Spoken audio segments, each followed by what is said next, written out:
Now, Autolite and its 60,000 dealers and service stations present Suspense.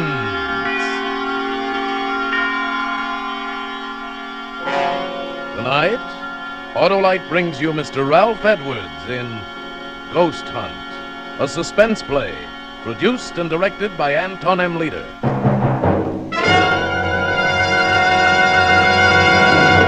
Friends, replace worn-out narrow-gap spark plugs with a set of those new wide-gap Autolite resistor spark plugs. Your motor will idle smoother, give better performance on leaner gas mixtures, actually save gas. These winning benefits are all made possible by a newly developed Autolite 10,000-ohm resistor, built right into every Autolite resistor spark plug, making practical a wider spark gap setting, and that's what does the trick. What's more, Autolite resistor spark plugs with this exclusive Autolite resistor have greatly increased electrode life and cut down on radio and television interference. So, folks, see your Autolite dealer and have him replace old, worn-out, narrow-gap spark plugs with a set of the new Autolite resistor spark plugs. Remember, you're always right with Autolite. And also remember, the Autolite Suspense show is now on television. Every Tuesday night in many parts of the country. And now, Autolite presents Ralph Edwards in a tale well calculated to keep you in suspense.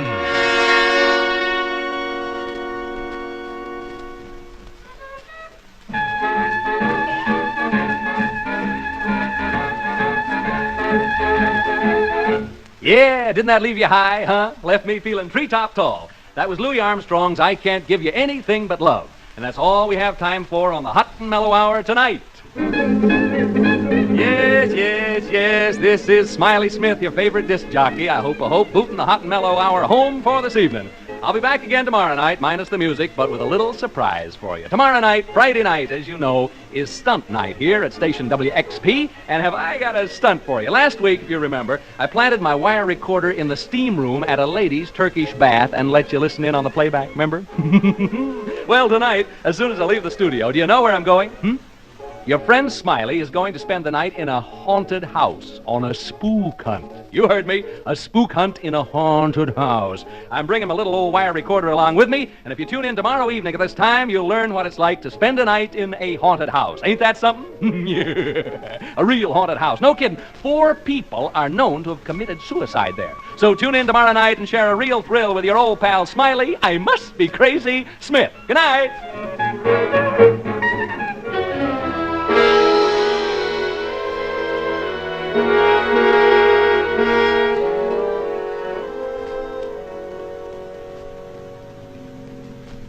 Care for a cigar, Mr. Thorpe? I got some cigars in the dash there. No. Well, no reason for you to carry a chip on your shoulder, Mr. Thorpe. Oh, really? Well, I don't like this fool stunt. Well, I don't see it as a fool stunt at all. I really don't. I think it's the only way you're going to unload this house. Ordinary selling methods won't work in a case like this. Now, don't forget the reputation saddling this house. 4 suicides since 1939. You know what people call it. The death trap. Yes. It's a lot of nonsense. Sure, but try to convince people of that. Anyway, when this disc jockey offered me this chance to kill all the rumors about the about the property, I just naturally jumped and took him up at it, especially since it don't cost a cent. You sure about that?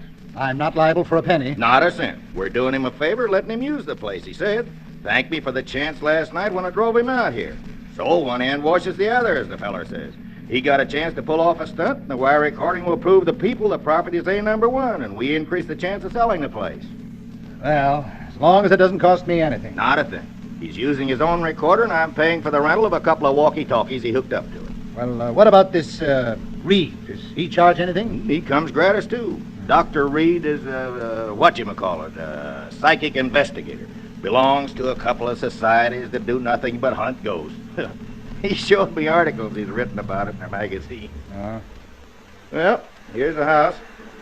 Yeah, looks real nice in the sunshine, don't it? Yeah, man, smell that sea breeze. You don't have to sell me. Well, let them know we're here. Yeah, probably asleep up all night and everything.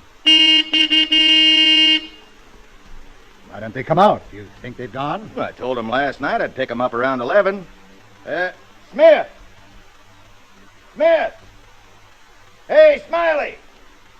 Dr. Reed!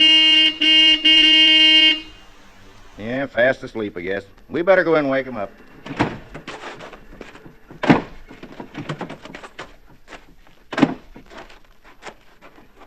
Of course, they may have taken the bus back to town. Oh, no. It's a 2-mile hike to the main highway.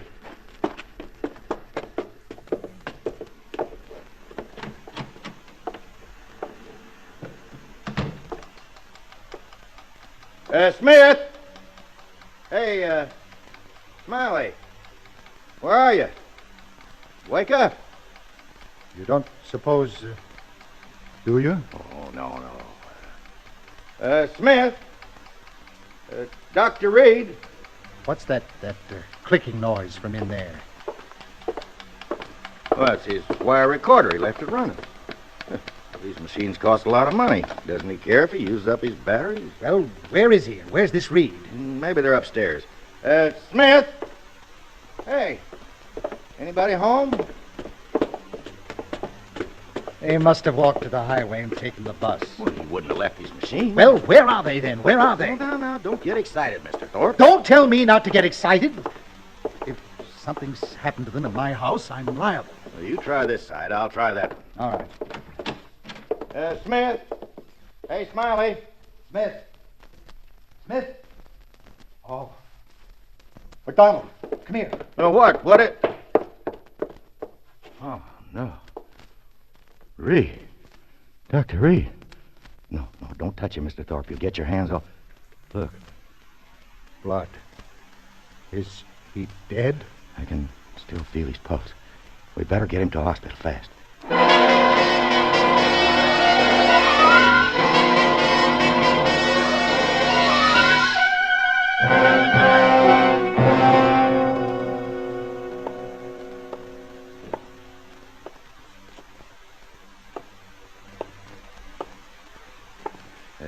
Care for a cigar, Mr. Thorpe? No, thanks. Well, why not try to relax? The nurse said Reed would be all right as soon as he's had a blood transfusion. You told the radio station to be sure and call us as soon as they had any word about Smith? Yes, I told him. Why don't you sit down? No, I'm all at 6s and 7s. What do you suppose happened out there last night? We're going to know in just a second, just as soon as I can get this recorder set up. You don't suppose Smith and Reed got into a fight, do you? Yeah, there. Huh? Fight? I don't. Well, what's wrong? Won't it work? Yeah, it works. Take it easy. 1, 2, 3. Testing. 1, 2, 3. There. Testing. 1, 2, 3.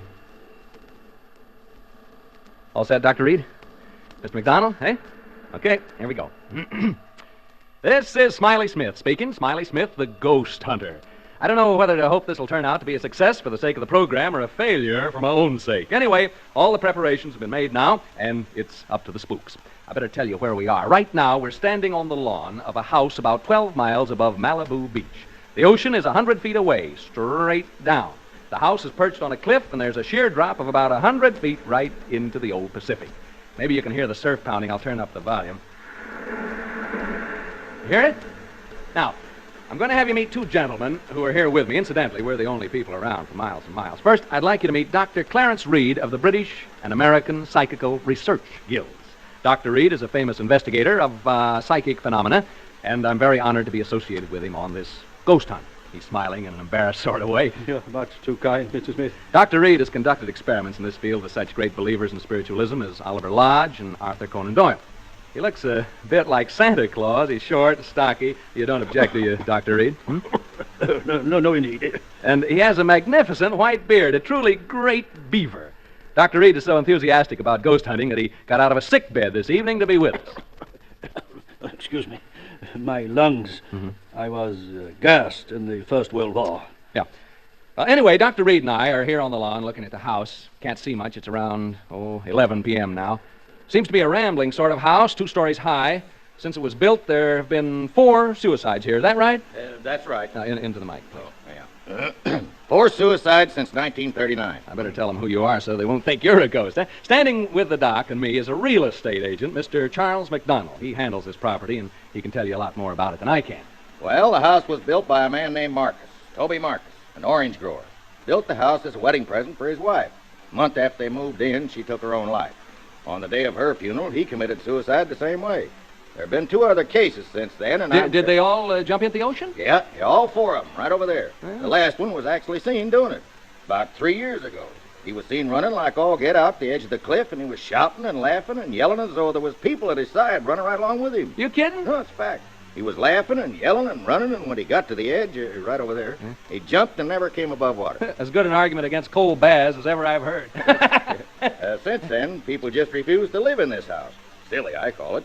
Anyway, if you and Dr. Reed find any sign of a spook, I'll advise the owner to pull the house down and rebuild. But if you don't find anything, I'm hoping this will convince folks that here's a real buy. Yeah, okay, Mr. Smith, you and the doctor are on your own. I'll be by in the morning to pick you up around 11. Goodbye, Mr. McDonald. I hope there's something left for you to pick up in the morning. Well, it's almost pitch black, folks, and I guess Dr. Reed and I ought to begin. I don't believe in ghosts, never have, but what I say is this. If you're dead set on looking for them, this is a dandy place to do it. So long! Mr. McDonald just checked out. And then there were two. Well, three.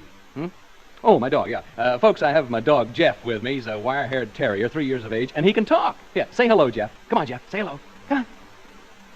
Well, anyway, he's a wire-haired terrier, and he's 3 years old. Shall we go inside now, Dr. Reed? I was about to suggest it. Now, how do we hunt ghosts, Doctor? How do we do it, huh? Well, we don't really hunt them. If there should be any in the house, they will come to us. How cozy. And please, not ghosts. Do not refer to them as ghosts. We know them as apparitions. I'll remember. I've no desire to hurt their feelings. Where ghosts are concerned, I say live, let live.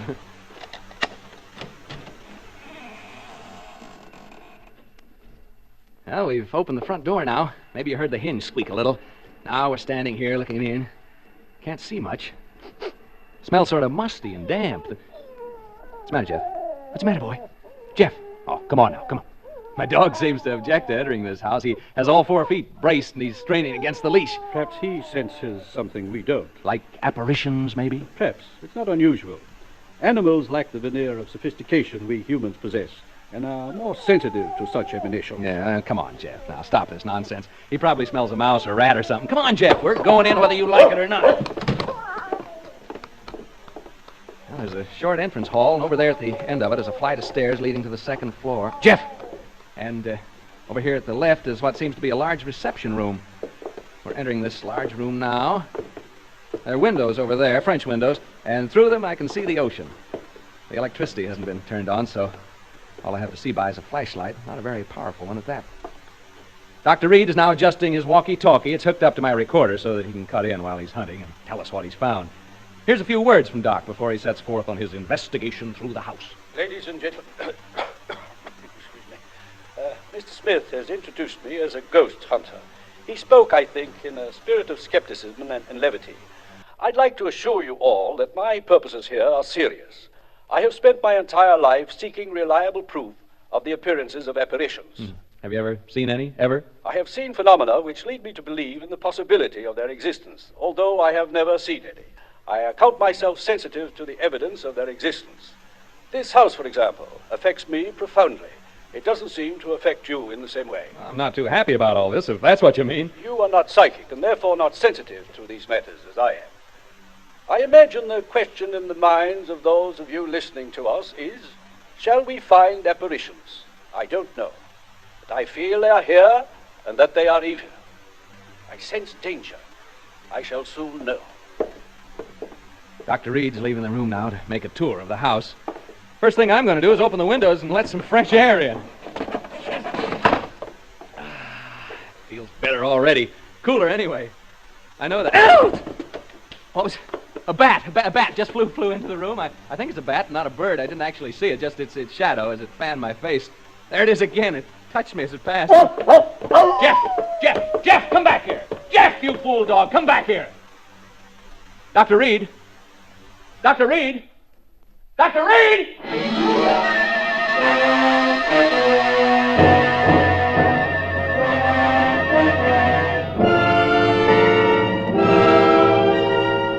For Suspense, Autolite is bringing you Mr. Ralph Edwards in radio's outstanding theater of thrills, Suspense.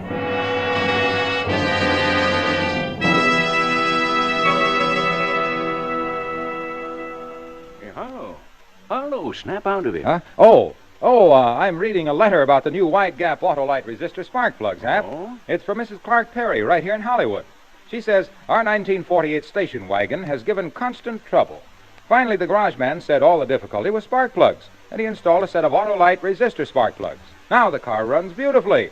The very first time my husband has been really pleased. Well, smart garage man. Smart people to take his advice.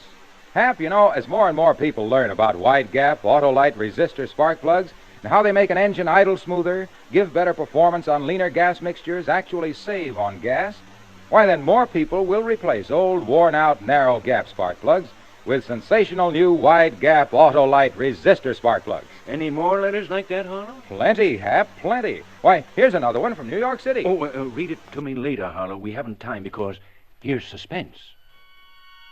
And now, Autolite brings back to our Hollywood soundstage Ralph Edwards as Smiley Smith in Ghost Hunt, a tale well calculated to keep you in suspense.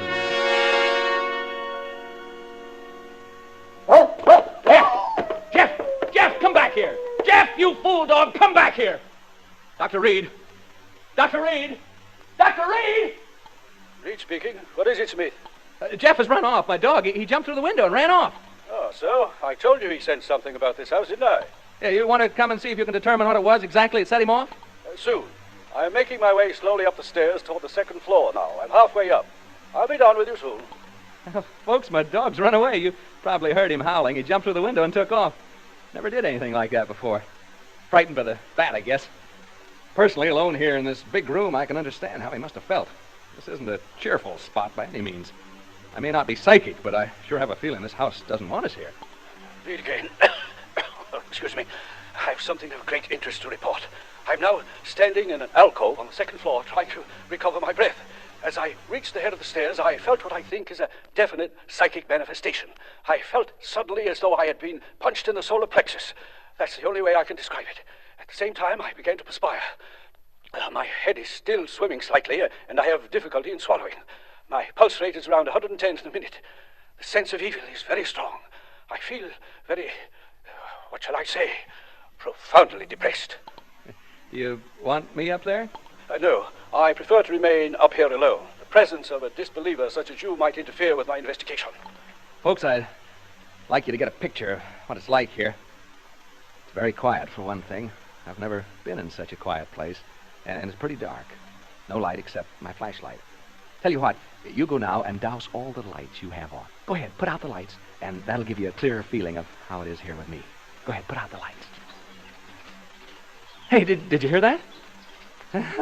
Real estate agent told me I'd probably hear rats and mice in the walls. Well, I can certainly hear them now. Even you can hear them, I think. It's as though... Dr. Reed speaking. I've been working my way toward the front room, the one directly above the one in which Mr. Smith is now. The vibrations have become stronger and more pronounced as I approach it. I think I am on the verge of an important discovery. Important discovery, did you get that? Now I can hear Dr. Reed moving about in the room above.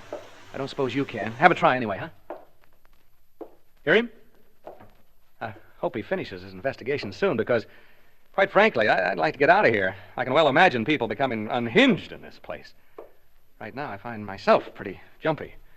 Not being very brave, am I? It's being alone in this room down here that does it. This darned old house. It's a very, the atmosphere, it's so very... I wish only to make this hurried report before continuing with the investigation in this room. I have carefully sounded out all the parts in this room, and the emanations are most strong from what appears to be a closet, before which I am now standing. As soon as I open the door to this closet, I will have, I think, a thing of great interest to communicate. I find no key to the lock, and so I will attempt to remove the hinges with my penknife, and I will tell you what I find when I open it. I'll tell you what it would cost to get me to open that door. In the basement at Fort... There's that bat again. It seems to like me, the way it keeps... Each time it passes, it touches my face or my neck with its wings. Smelly things, bats. I don't suppose they bathe very often, if at all. I wonder how... Get away, you bat! That bat'll be the death of me. Yeah, it's like a jingle, isn't it? Bat'll be the death of me, the death of me, the death of me, bat'll be the death of me. It isn't far from London. No, that isn't the way it goes. It's come down to Q in lilac time, in lilac time, in lilac time. Come down to Q in lilac time. It isn't far. I haven't thought of that since I was a kid in grammar school. Gee, I had a lonely childhood when you come right down to it. I mean, Oh, that's my affair, isn't it? Yes, it is. It most certainly is. I have succeeded in removing the hinges to the door, and I find inside it is not a closet, but much larger. It is, I think, a dressing room. I have not yet been inside, but I am about to enter. What was I talking about? Oh, yeah, bats. Well, the bat flying back and forth in this room. Did you hear that? Did you hear it? Dr. Reed must have knocked something over in the dressing room. A chair, yeah, a heavy chair by the sound of it. The chair, or whatever it was, must have fallen right over my head. That's the way it sounded. I can see a small stain forming right on the ceiling, right over my head. Something ran across my foot just then. A rat, I think it was. I've always hated rats. Most people do, of course. That stain up there bothers me. It's gotten so big so soon. I think I'll take a chance and bother Reed and ask him what it is. Dr. Reed. Reed, can you hear me? Are you all right? Hello? Well, he didn't answer. I think he's just a little bit deaf. I think so. What do you suppose he's found, huh? I'm afraid this is rather dull for you listeners. I'm not finding it so, of course. There. I heard him cough. Did you hear that cough? Hope he's all right. He got out of a sick bed to come here this evening, you know. He was gassed in the First World War, and this place is beginning to get on my nerves a wee bit. Just a teensy-weensy bit. Reed, speaking, Hello? He switched off. That's the bad cough he's got. I feel so lonely. I've been alone so much in my life. Not so much now, of course, but when I was younger, I was alone so much of the time. You know, struggling to get ahead, living in a hall bedroom, wondering where my next meal is coming from. I get the blues just remembering it. Seem sad, young people having to spend so much time alone. Sad for old people, too, of course. I'm saying of course a lot. Of course I am. Hey, that stain on the ceiling, it's grown amazingly. It's actually beginning to drip. I mean, form bubbles. They'll start dropping soon. Colored bubbles, they seem to be. Odd-shaped stain, like a body lying on its back with its arms stretched out. It's cheerful. Oh. I'll certainly advise Mr. McDonald to have this place pulled down. I'll go upstairs in a minute or two to see how Dr. Reed's making out. You know, listeners, I really believe I go completely crazy if I had to stay here much longer. Wears you down. That's exactly what it does. It wears you down. It's so close and musty in here. I feel sort of trapped. Don't know why I said that. That's what they call this place, you know, the death trap. There, what did I tell you? That stain started to drip drops. Drip drops. Drip drops. Drip drops. Drip. I'll catch the next one in my hand. Reed! Dr. Reed! I'm going upstairs now, listeners. I'm afraid something has happened to Dr. Reed. I'm not kidding now. I mean, this is on the level. Which room could it be now? Right? Left? No, right. This is it, I think. Oh, evening, gentlemen. And madam? I'm so glad to see you. I was just aching to see somebody. Anybody. I've been so lonely down there. What have you done with the doctor, huh? I know he's been hurt. See the color of the bubble on my hand? What have you done with him? Make way, please, gentlemen. Make way. Well, this isn't the funniest darn thing. This can't be Dr. Reed lying here. He didn't have a red beard. Now, don't crowd me, gentlemen. Don't crowd me, please. Huh? You want me to go where with you? You want me to do what? Speak up, gentlemen. To the cliffs. Down to the cliffs? You mean right now? Well, all right, if you'll come with me. I don't want to be alone anymore. You will come with me? All of you? All four of you? You too, ma'am? Oh, good. Come on, then. To the cliffs. To the cliffs. To the cliffs. To the... He jumped over the cliff. He jumped over the cliff, McDonald. He jumped over... Mr. McDonald, Mr. Thorpe, you may come in to see Dr. Reed now. What? Uh-huh. Dr. Reed is conscious. You may see him now. Is he able to talk? Just for a few minutes. In here. Come in, gentlemen. How are you, Dr. Reed? We've been waiting to see you. Yes, and I must apologize, gentlemen. I had a most unfortunate accident. Hemorrhage. Hemorrhage? Yes, my lungs, you know. Now, gentlemen. Hemorrhage? Dr. Reed, what happened in that house? What happened to Smith? We've just been listening to a playback of the recordings you made out there. Smith? Isn't he with you? We've just heard the recording, Dr. Reed. Smith jumped over the cliff, into the ocean. Oh, that poor boy. Dr. Reed, will you please tell us what happened? We heard on the recording there were ghosts in that house. Ghosts? I didn't see any ghosts. But, Smith, what about him? If he went over the cliff, it was fear that drove him over. But, Gentlemen, I didn't see any ghosts. As for that unfortunate young man, who can say now what he saw or thought he saw?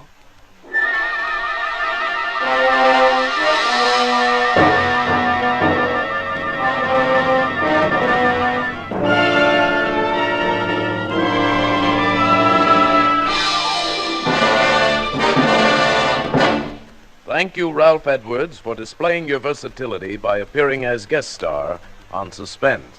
Say, Harlow, that Edwards does everything. Hap, no does. Don't use that word on our Autolite show. Oh, come now, Harlow. I can make you use that word, as you call it. How? Now, don't you say that Autolite resistor spark plugs make your car engine idle smoother? Yes, but... And your car gives better performance on leaner gas mixtures. Saves gas. Sure does. I mean, does. Aren't we devils? Ralph, you tricked me. Well, anyhow, it does my heart good to tell people that Autolite resistor spark plugs are ignition engineered by Autolite, which makes more than 400 products for cars, trucks, airplanes, and boats in 28 plants from coast to coast. Autolite also makes complete electrical systems for many makes of America's finest cars. Batteries, spark plugs, generators, starting motors, spark plug wire, battery cable, coils, distributors. All ignition engineered to fit together perfectly, work together perfectly, because they're a perfect team. The lifeline of your car. So, folks, don't accept electrical parts that are supposed to be as good. Remember, you're right with Autolite.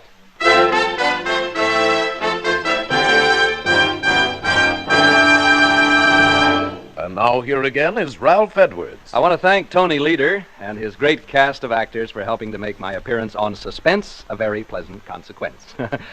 Like all of you, I'm a great Suspense fan, and I'm looking forward to next week when radio's outstanding theater of thrills brings you Joseph Cotton in The Day I Died, another gripping study in Suspense.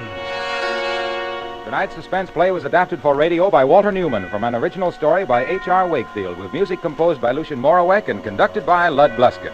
The entire production was under the direction of Anton M. Leader. Make it a point to listen next Thursday to Suspense, radio's outstanding theater of thrills. Remember, next Thursday, same time, hear Joseph Cotton in The Day I Died. You can buy Autolite resistor spark plugs, Autolite stay full batteries, Autolite electrical parts at your neighborhood Autolite dealers. Switch to Autolite. Good night. This is CBS, the Columbia Broadcasting System.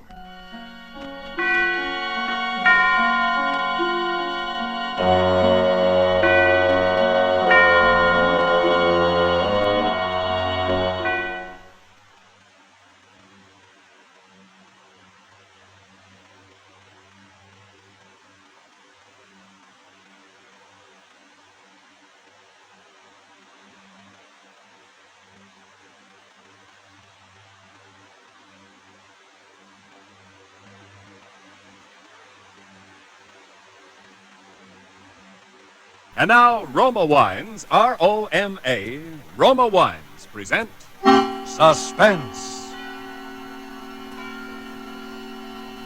Tonight, Roma Wines bring you Robert Taylor in The House in Cypress Canyon, a suspense play produced, edited, and directed for Roma Wines by William Spear. Suspense, radio's outstanding theater of thrills, is presented for your enjoyment by Roma Wines. That's R-O-M-A, Roma Wines. Those better-tasting California wines enjoyed by more Americans than any other wine. For friendly entertaining, for delightful dining. Yes, right now, a glassful would be very pleasant, as Roma Wines bring you Robert Taylor, star of Metro-Goldwyn-Mayer's Undercurrent, in a remarkable tale of suspense.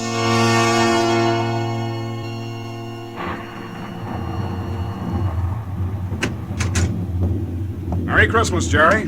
How's the real estate business? Kind of early with your greeting, aren't you, Sam? Well, I gotta get them in sometime. I may not see you again until next Christmas. If this real estate racket gets any crazy, I'll be dead by next Christmas. I'm glad you could get up here, though, Sam. What's on your mind, Jerry? You'll probably shoot me when you hear it, Sam, because I'm probably nuts. But doggone it, you're a detective and you're my pal, and I just had to tell somebody. Well, you sound like it's serious. That's just it. I don't know what it is, Sam, but... Now listen, you know we're agents for a group of houses up in Cypress Canyon. Those places that were started before the war never got finished. Oh, yeah. All they got in were the foundations, just concrete and a couple of beams. Well, they've been finished now. In fact, I'm putting up the for rent on the last of them today. What do you want? Police protection from the mob? Listen, Sam, this house that I'm talking about, it's got a number now, 2256. But before, when the men went back to work on it about 3 months ago, well, they just started when the foreman on the job brought me a shoebox that he'd found up on a beam.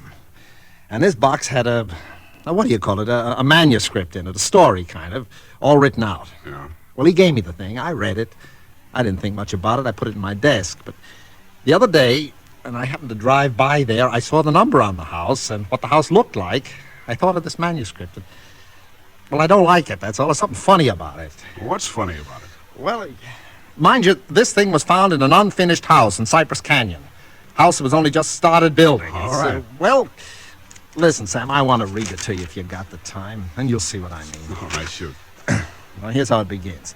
To whom it may concern, my reasons for setting down on paper what follows here will be abundantly clear to anyone into whose possession it may fall. First, let me say that I'm a very ordinary person.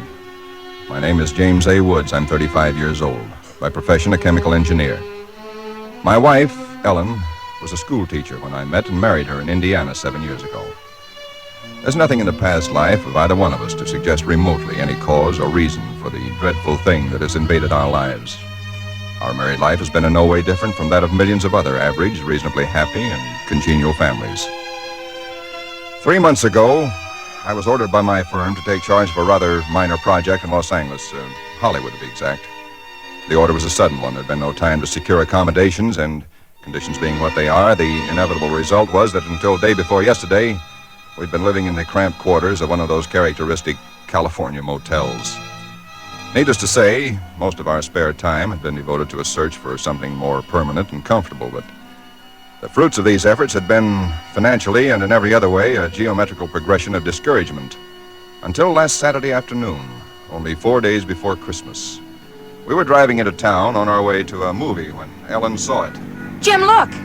What? That sign in front of that real estate office. Oh, yeah. But don't you see what it says? For rent, furnished, 2-bedroom house, close in, immediate occupancy. Yeah, Aren't you going to stop? Oh, Ellen, you know what a sign like that would mean, right out in plain sight in front of a real estate office. Oh, yeah, but Jim... Either they want $600 a month... We'll never know until we ask. If it's any good at all, there are probably 50 people fighting for it right back there now. Well, honey, there's no harm in trying. Now, is there? You really want to go back? Oh, it's probably foolish, but what can we lose? Okay. Oh, darling, come on, cheer up. How do you know? Maybe our luck's changed. Maybe fate's going to give us a nice new house for a Christmas present.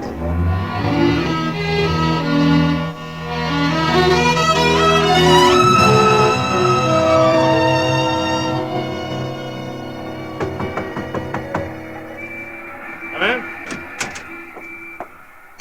Oh, we're sorry to bother you, but we just happened to see that for rent sign outside. Oh, yeah, I hung it outside just this minute. Is the house available? Why, sure it is. Let me introduce myself. My name is James A. Woods, and this is my wife, Ellen. How to do? Wow. Looks like it's fixing to rain. Yes, so it does, doesn't it?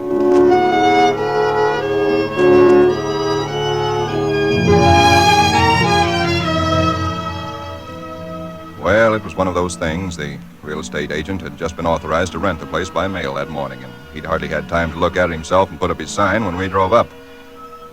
It was just an ordinary little California house about halfway up Cypress Canyon, number 2256. Just an ordinary, undistinguished little house.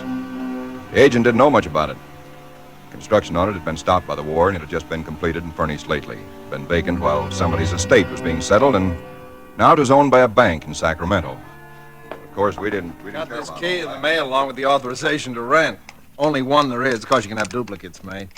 Yeah, seems to stick a little. Oh, no, there it is.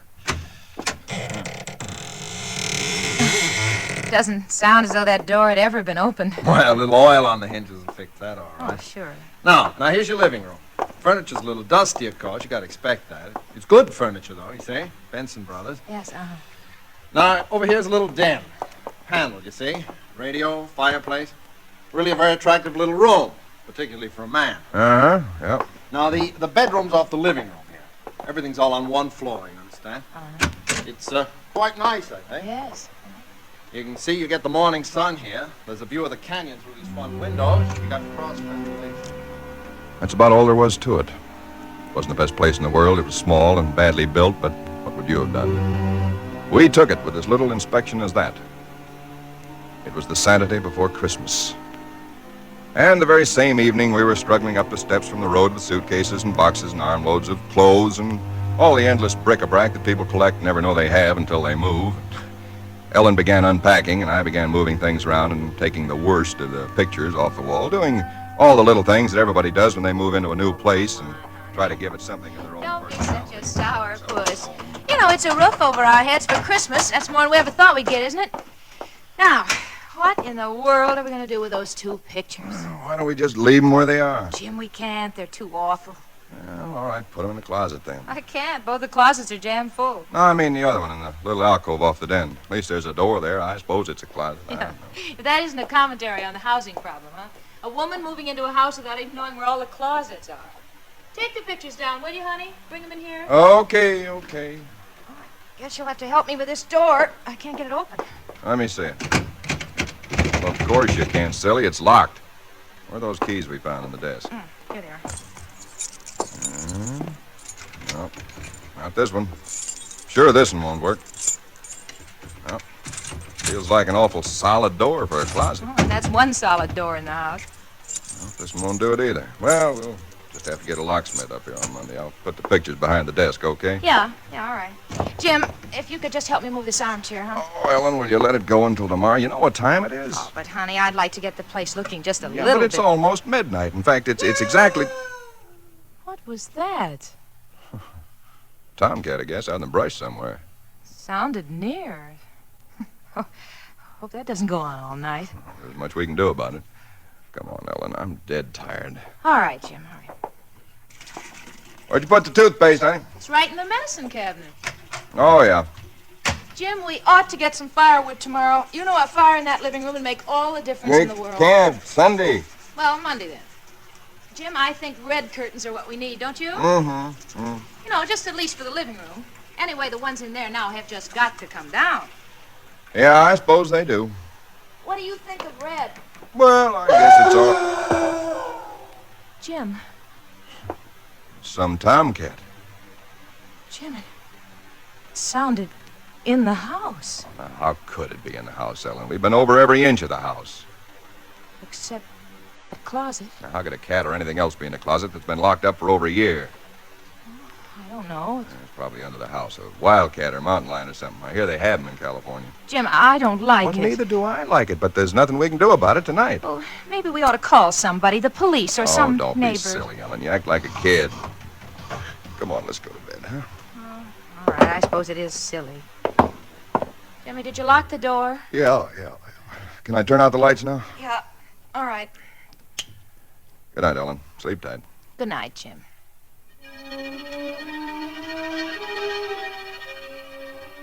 I don't know what time it was, perhaps an hour, perhaps only a half hour later. My mind was in that hazy borderland between sleep and a dream that's still part of consciousness. Then I was awake. Ellen, are you all right? Yes. Did you have a nightmare or something? No. I heard it, too. Well, that didn't sound like any cat. Put on the light. Yeah. It seemed to be out there, Jim, in the house somewhere. I'm going to look into this. Jim, you be careful. Come on. Where's my shotgun? In the den, I think. Jim. What? There's something wet. What? Wet?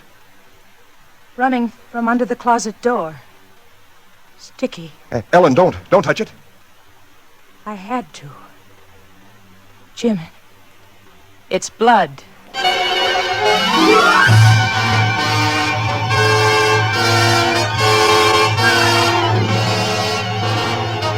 For Suspense, Roma Wines are bringing you Robert Taylor in the house in Cypress Canyon. Roma Wines' presentation tonight in radio's outstanding theater of thrills, Suspense.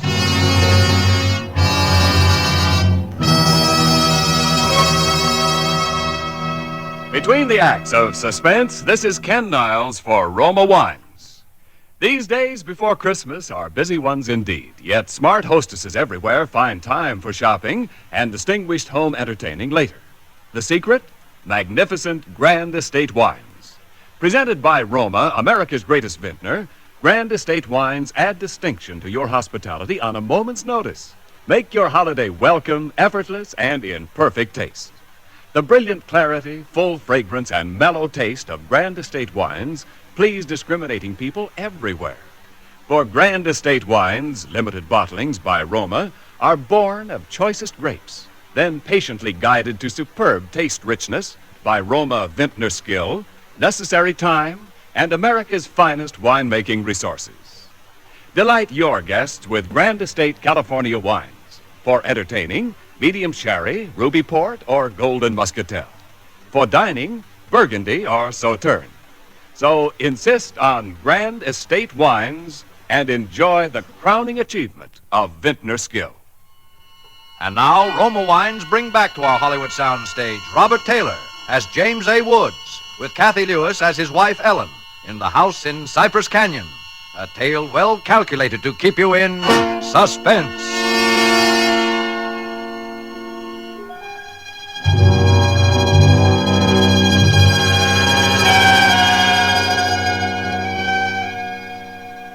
It cannot be too difficult to understand from the foregoing why I've taken the pains to set down in writing the events related here. To find in one's newly rented house a closet which cannot be opened is in itself certainly no great cause for alarm. But to be awakened in the stillness of the night by unearthly cries within that house, to find oozing from under that closet door something that is unquestionably blood, that's another matter. Perhaps others might have been braver than we. Suffice it only to say that we got out of the house in something very close to a panic, and only returned when we had the moral support of two stalwart Los Angeles policemen. You just moved in here, you say? That's right, officer. You can see we're still unpacking. And the place has been empty right along before that? Yeah, I don't know much about that part of it. You could check all that with the real estate agent, though. Well, where is this closet? Oh, it's right in here, officer. And the blood is... Where? Where's the blood? Jim? Officer, I swear to you, there was blood on the floor less than an hour ago. I saw it. Uh-huh. It was running out from under that door. We heard that noise, and we got up, and then we saw it. The door was locked. Locked, huh? Oh, no. Well, it seems to be all right now. Hey, you folks aren't trying to be funny, are you? Isn't there anything in it? No, ma'am, there is not. Look, officer, we're reputable people. You can call my firm. They'll tell you all about me. There's nothing wrong with this closet. Walls are solid. No trapdoors. If you think I'm lying... I didn't say that, mister. Oh, you probably did hear some sort of a noise, and you got a little panicky, and, What about the blood? It got on my hand. It isn't there now, is it? Yes. Where? I feel it. Now, you folks just take it easy. You know, you're liable to hear all kinds of noises up in these canyons at night. You're from the east, you say? Yeah. I'm sorry, officer. Ah, that's all right, that's all right. If you have any real trouble, call on us anytime. All right. Well, good night. Good night. Good night. Hey, you ought to have this door fixed. That's enough to scare you. Yeah, we're going to have it fixed.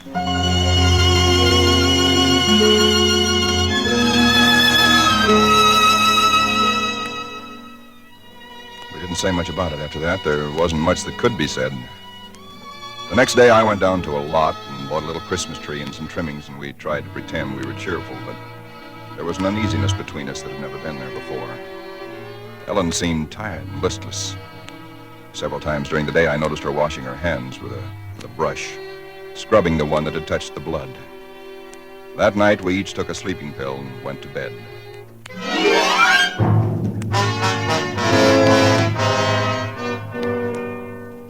It was sometime after midnight when I was suddenly wide awake and staring into the darkness.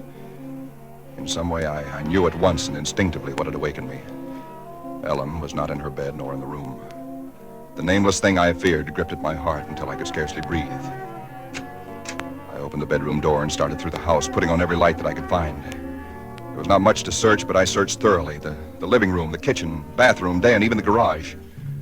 And all the time, the dread of looking where I knew at last I must look. For I think I knew from the very first time where I'd find her. It must have been a full minute that I stood before that closet door.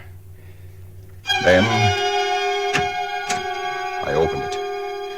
She stood there rigid, her arms at her sides, the fingers extended like claws. Her hair was over her face, her eyes stared out of it.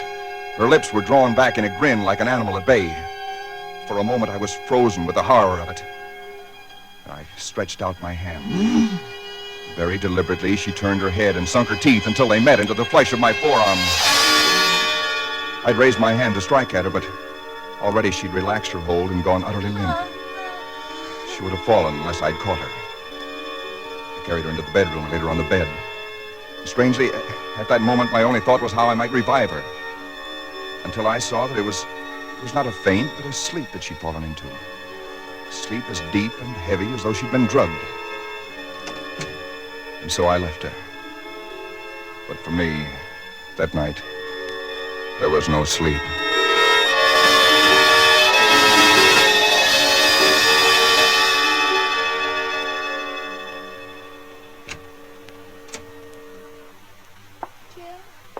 Yes, Ellen? What are you doing up so early? Oh, I got a little restless. I'd make some coffee. Oh. Oh. I had the most wonderful sleep. And I feel so rested. Do you? Mm-hmm. Jim. What? What's the matter with your arm? Oh, I just heard it. Well, honey, it's terribly swollen. Let me see it. No, it's all right, Ellen. Oh, it isn't all right. You've got to see Dr. Wesley right away. Sure, I will. No, I now will. you promised me, Jim, that you'll go the first thing this morning. How'd it happen? Why, there was a dog. Dog? Yeah, I heard him trying to chew through the screen door. I went out to chase him away, and he bit me. Well, you mean there was all that racket and I didn't even wake up? No, Ellen, you didn't even wake up.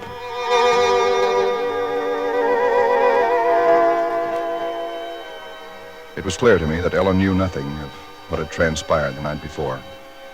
I went to my office that morning and made a pretense of going over routine business, if only to restore my mind to some semblance of calm by the sight and sound of common, familiar things. Pain in my arm had become a persistent, dull throbbing. I made a late appointment with Dr. Wesley. He treated my arm with something of an arched eyebrow, and he said, Well, I've never seen anything quite like it before. That is such a rapid onset of infection.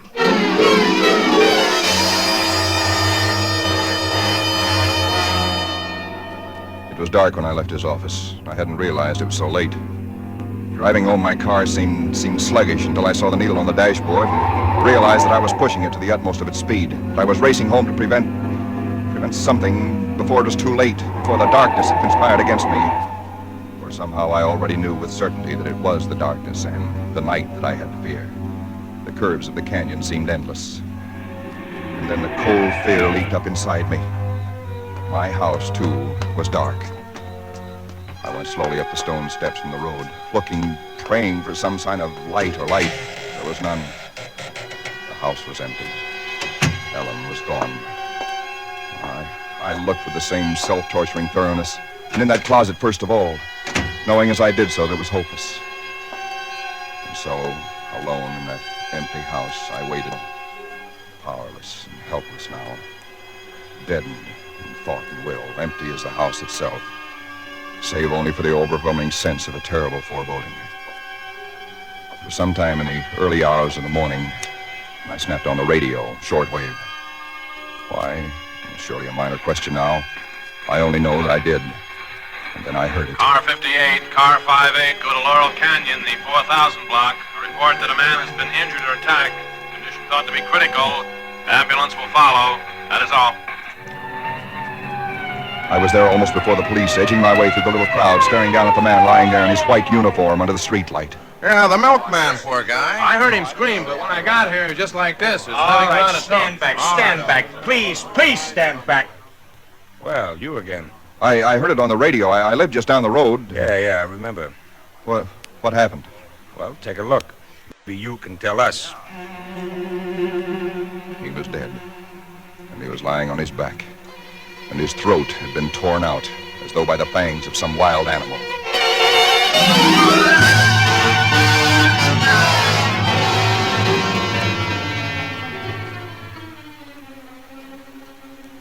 is now Christmas Eve.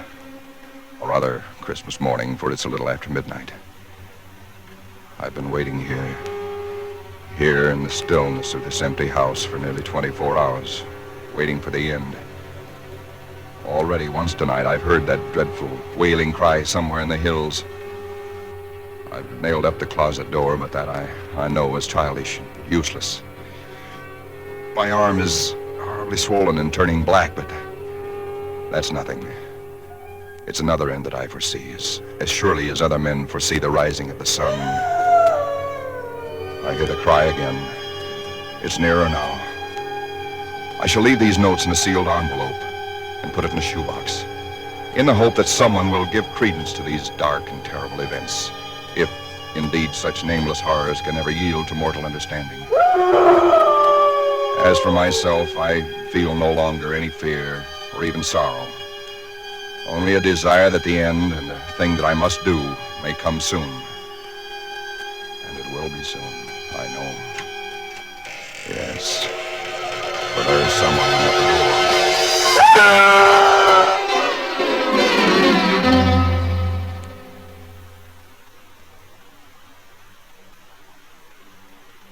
Someone at the door. Well, what do you make of it, Sam? It's quite a yarn. But what of it? That's what I thought. Now listen, that's not quite all of it. Clip to it's a newspaper clipping. Listen. Hollywood, December the 26th. Police reported what was apparently a case of murder and suicide in Cypress Canyon sometime in the early hours of the morning. The victims were James A. Woods, a chemical engineer, and his wife, Ellen. Preliminary investigation indicates that Mrs. Woods was killed by the blast of a shotgun in the hands of a husband who then turned the weapon upon himself. That she fought desperately for her life, however, was evidenced by the disorder of the room and the severe lacerations inflicted upon her husband about the neck and arms. This is the second tragedy to be reported in Cypress Canyon within 24 hours, the other being the unexplained death of Frank Polanski, a milkman. Well, no such murders or whatever they were ever occurred, if that's what's worrying you. The clipping. Have those things printed up, you know. No, it's not that, Sam. That story was found in an unfinished house in Cypress Canyon. No number, no nothing, just a framework. Now that house is finished. When I drove by it today, well, that's what stopped me, Sam, because it all fits. Now that it's finished, it is the house in the story, the same construction, the same vines and creepers on the lawn, even the same number. So what, a guy who knows roughly what this house is going to be like writes a yarn and loses it or something? Did he know the place was going to be listed for rental today, the Saturday before Christmas? Oh, Jerry, coincidence. Two bits you find the guy next door is a ghost story writer or something, and he's been wondering for a year what happened to that thing he wrote. Okay, coincidence. Well, I'm sorry I bothered you, Sam. Don't be silly. I liked it. It's a good yarn. That the for rent sign you were talking about? Oh, yeah. I'm going to put it up outside now. Uh-huh. Well, so long, Jerry, and Merry Christmas again. Yeah, well, thanks, Sam. I guess I was kind of silly, all right. Huh? Listen, when a guy named, whatever it is, Woods, with a wife named Ellen comes in to rent that place from you, then you can start worrying. Yeah. Well, so long, Sam. So long, Jerry. Come in. Oh, we're sorry to bother you, but we just happened to see that for rent sign outside. Yeah, I hung it out just this minute. Is the house available? Oh, sure it is. Let me introduce myself. My name is James A. Woods, and this is my wife, Ellen. How do? Wow. Looks like it's fixing to... Yes, it does, doesn't it?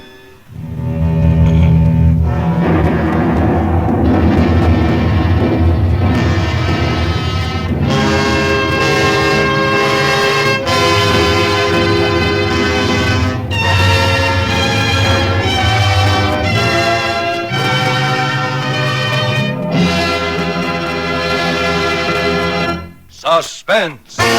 Presented by Roma Wines, R-O-M-A, Roma Wines, selected for your pleasure from the world's greatest reserves of fine wines. Tonight's show marks the third birthday of Suspense on the air, and this is Ken Niles asking our star of the evening, Robert Taylor, to help us celebrate. Why didn't you tell me before, Ken? If I'd only known, I'd have baked a cake. Well, Bob, all suspense parties are surprise parties. As an old hand on suspense, you know that in our plays, the tables are usually turned on the star. So tonight, although it's our birthday, we're going to give you a present. Here it is, a gift basket of Grand Estate California wines from Roma, America's greatest vintner, to our distinguished anniversary guest, Robert Taylor. Thanks, Ken. You turn a nice table. And you can set a nice table with Grand Estate Burgundy in your basket, Bob. For Grand Estate Burgundy means rare dining pleasure, adds memorable distinction to holiday dinner. Even everyday meals are outstanding in taste when Grand Estate Burgundy is served. Yes, all Grand Estate wines presented by Roma are limited bottlings of outstanding taste excellence. That I know about Grand Estate wines, Ken. But did you know that for Grand Estate wines, Roma selects only the choicest grapes? Then the ancient skill of Roma master vintners, necessary time, and America's finest winemaking resources guide the cuvée of this grape treasure to rich taste luxury. That's why discriminating wine users everywhere look to Grand Estate wines as the crowning achievement of vintner skill. Reason enough. And now, Ken, who's all set to star on Suspense next Thursday? It's that very wonderful actress and wonderful girl, Miss Susan Peters. Susan will appear as a young lady in straitened circumstances who finds herself mistaken for a very rich young lady and who is forced into continuing the deception with murder as a result. I'll certainly make it a point to listen. And before I go, I'd like to thank this really great company of actors who have played with me tonight, and particularly Kathy Lewis, who played Ellen. Thank you, Bob. Tonight's original suspense play was written by Robert L. Richards. Next Thursday, same time, you will hear Miss Susan Peters as star of Suspense. Produced by William Spear for the Roma Wine Company of Fresno, California. This is CBS, the Columbia Broadcasting System.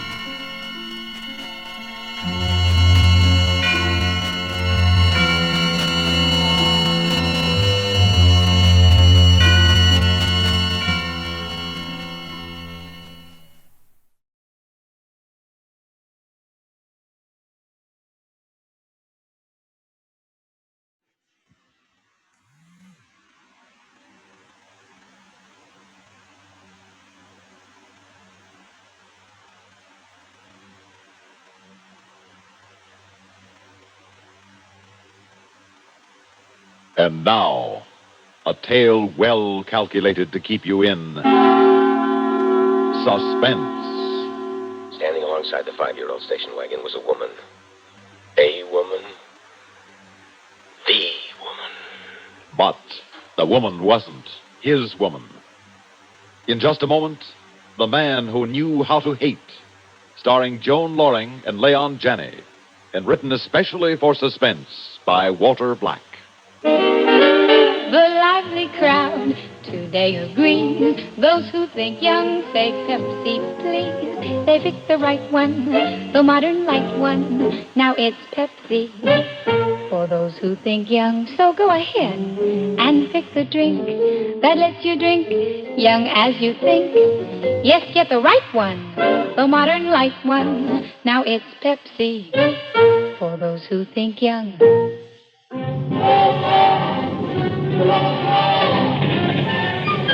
Well, I see where the Yankees lost again. The Yankees, they lost again. That's 3 in a row. Oh. Now, you take the Tigers for a change. They got a well-rounded ball club. Tigers, Yankees, a stupid slob. Baseball's probably his whole life. And what's mine? Hate. Well, why not? It's a good, honest emotion. You can feed on it, live off it. And you never get enough. Better than love. It dries up. So does lust. Lust ought to rhyme with grace. And hate ought to rhyme with Albert. Miserable, penny-pinching, mousy Albert. First time I saw him, we were on the 509 to High Lawn. I was sitting next to him, and he was marking down things in a little 10-cent store notebook. Totaling up your racetrack winnings? What? Oh, you mean this? Oh, no. I was just marking down my daily expenses. That way I keep track, you see. Sounds like fun. Oh, you'd be surprised how one's expenses can mount up if they're not constantly checked. Lunch, for instance. Unless I keep it down to 90 or 95 cents, my daily expenses can go over $3 or $3.50. That much? Huh? Oh, easily, yes. I'm Albert Larrabee. Pete Friendly. Hi, Lord, next stop. Here way out. Well, that's my station. Excuse me, Mr. Friendly. Relax, it's mine, too. Oh, I didn't realize we were neighbors, so to speak. What a creep. I made a mental note to avoid him in the future, but I tore it up when I saw who was waiting for him. He made a beeline for a 5-year-old station wagon. Standing alongside it was a woman. A woman. The woman. Red hair and sexy figure and everything else any man would ever want. It was eyes right for every commuter passing by. I stood there. Her eyes slid over me, stopped, slid back. My mouth felt dry. I knew the symptoms. Oh, brother, did I know the symptoms. I had to meet her. Touch her. Oh, Mr. Friendly, I'd like you to meet my wife, Grace. His wife. It had to be a joke. A woman like that? I walked over to the car. We shook hands. I felt the contact. So did she, I could tell. I'm very glad to meet you, Mr. Friendly. The name's Peter. Peter. Mine's Grace. Well, can we give you a lift? No, thanks. My car's up in the lot. Your wife doesn't use it during the day? My ex-wife can't afford a car on the alimony she's into me for. Oh. I'm sorry. Don't be. We hated each other. An whole time I was wondering what she was doing with that little creep. How could she even talk to him for 5 minutes without dying of boredom? I had to get to her. The easiest way was by being friendly with Albert. 2 days later in the drugstore, I gagged down a part of a glue sandwich that was advertised as egg salad and watched him munch away on lettuce and cottage cheese, just like a 5'6" rabbit. Munch, munch, munch. Was something wrong with your sandwich, Peter? I'm not hungry. Well, this place is quite a find, 70 cents for the salad plate. Your wife a good cook? Oh, well, frankly, I do most of my own cooking. Yeah? You see, I'm a diabetic, and a lot of things are forbidden to me. I can't eat just anything. Sorry to hear that. Oh, don't be. As long as I take my insulin, I'm fine. But it does limit the menus at home, so Grace usually fixes something for herself, and I do the same for myself. She's the intellectual type, She paints and takes evening classes at the library. She's very interested in art. I'll bet. Especially if art is a man. What was I feeling so superior about? This creep lived with her. I didn't. A week later, I took him out to a local inn. Albert had vegetable juice. Grace and I had 4 martinis apiece and played kneesies under the table. My chance came after dinner when Albert went to bring the car around. I've got to see you, Grace. Yes, I know. I'm going crazy thinking about you. When? Tomorrow noon at my place. I'll stay home from work. Noon tomorrow, darling.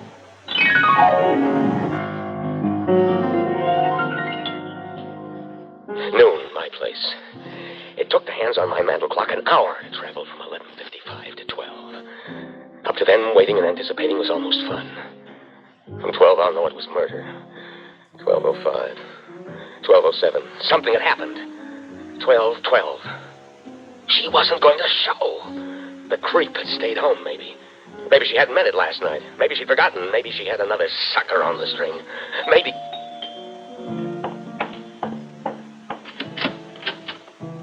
Hello. Hello.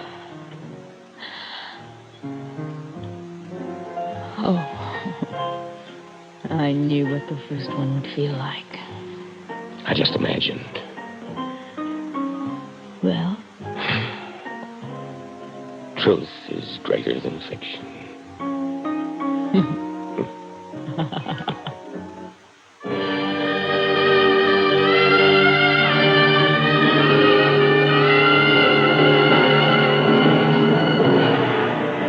Peter, Quelle heure est-il? 4 what's the French for 35? I better be going. Why? Have you forgotten Albert? For 4 hours, yeah. Well, I've got to get home and change. Run a couple of errands before I pick him up. When do I see you again? Not this week. Listen, if you think I'm going to be satisfied... Don't be mad, darling. I'm a married woman, remember? So get unmarried. I'll put up the dough for your divorce if that's what's bothering you. What are you laughing at? I say something funny? No. Just terribly sweet. You are quite a guy, darling. And you're all the woman I've ever wanted. There's something you don't understand, though. I can't leave Albert. Why? He's short and bald and 100 years older than you. And the way he pinches every penny until it turns green, you certainly aren't sticking with him for his money. Aren't I, darling? Peter, every week for 21 years, Albert has taken exactly 10% of his salary check, right down to the exact penny, and invested it in the stock market. You're kidding. Sometimes he buys, sometimes he sells, but always he reinvests. Good times, bad times, every week without fail, 10% of his paycheck has gone right into the kitty. He doesn't believe in banks, you see, or life insurance for saving money. He even kept it a secret from me until about 2 years ago. How much has he sold it away? $133,000. 100 grand. 133 grand. And that was back in March. So you see why I'm so upset, Pete. You've turned my safe little world upside down. There is another way. What do you mean, baby? I mean, there is another way to be free of Albert. And keep the money. You mean what I think you mean? What do you think I mean, darling? Murder. Oh, no. Accidents happen every day. Well, don't they? An accident. Of course. All we have to do is figure out what kind of an accident's going to happen to Albert. Sure, I went for it. I had to have her, and the dough only made it more urgent. So don't go moral on me. A week went by. The longest I ever suffered through, and then she called. We made a date in Midtown New York at a French restaurant where they never heard of cottage cheese or egg salad sandwiches. You're staring at me, Peter. Do you realize how long it's been? 8 days, less 30 minutes. Well, maybe you can stand it, but I can't. You'll have to, darling. From now on, we're just casual acquaintances. You're crazy. No, you are if you think I'm going to jeopardize our chances. Oh, darling, don't pout. After the funeral, I'll move away to Florida, California. And in a couple of weeks, you can join me. You talk as if you were already dead. Why not? After tomorrow morning, he will be. Tomorrow? We haven't made any plans. Shh. We're not going to. The best murders are the simplest kind. Most people make their biggest mistake in doing too much planning, leaving too many loose ends, you know. No, I don't. I'm with a real estate firm, not with the mafia. Temper. Anyway, it's tomorrow. This coq au vin is delicious. And I thought I was cold-blooded. Darling, I'm just realistic, like most women. Of course, if you want to back out... Listen, I hate that little creep. I'm not backing out. But how? Subway. You both take it every morning from the station. Yeah, but I go uptown, he goes downtown. Tomorrow, you both go downtown. Make up a reason. And be sure you're on the platform with Albert. Better sit with him on the train going in. Then what? Do I have to draw you a diagram? The subways are jammed at rush hour, aren't they? It's a wonder more people aren't shoved over the edge of the platform. But listen, whatever you do, don't be obvious. Pretend to buy a paper and leave. And then just as you do, keep coming.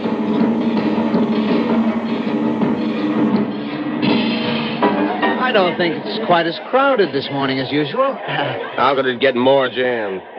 I can't even raise my hand to scratch my nose. You should cultivate the attitude of always looking on the bright side, Peter. You'd be surprised at the difference it can make in your daily living. Nickels and dimes do add up, huh? In a way, yes. As my sainted mother used to say, a penny saved is a penny earned. That's what your mother said? Oh, yes, many times. Oh, of course, it wasn't original with her. Oh, wasn't? No, if I remember correctly, it was Benjamin No. Now, hold the fort, Albert. I forgot to get a paper. Excuse me, please. Coming through. I let 4 or 5 rows of people get between me and the creep, and then I stopped and looked back. He was right at the edge of the platform reading his paper, the stock market quotations, no doubt. He wasn't paying any attention to anyone around him. I started inching my way back. Grace was right. It was going to be a lead pipe cinch. I was maybe 4 feet behind him when I heard the train barreling down the tunnel. I pushed forward like everybody else. There were the train's headlights. It was now. Hey! Watch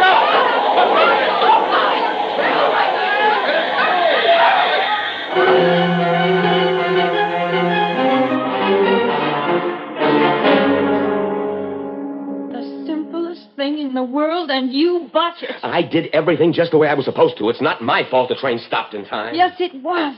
You pushed him too soon. All right, all right. Just lucky Albert's so unsuspecting. Well, what did he say? Just how glad he was you were there to keep him company until he calmed down. Actually, he blamed himself for standing too close to the edge of the platform. Oh, now what? And don't say we try that again. Shut up and let me think. But You got an idea? I just might have. Well, what is it this time? Push him in front of the Fifth Avenue bus? How about noontime on 42nd Street? Shut up. Or better yet, how's this? I get Albert down to the aquarium, and when nobody's looking, I pick him up and throw him into the shark tank. He looks enough like a shark himself with that pointed nose. Of course, he might last for a day or two, but eventually the sharks would gobble him up. Wait a minute. Why didn't I think of that right away? It's been there all along, staring me in the face. What, the sharks? Shut up and let me think a minute. You really have come up with an idea? You're darn right I have. Foolproof, too, darling. What? Never mind. The less you know, the better off we are. And this time, I'll do it.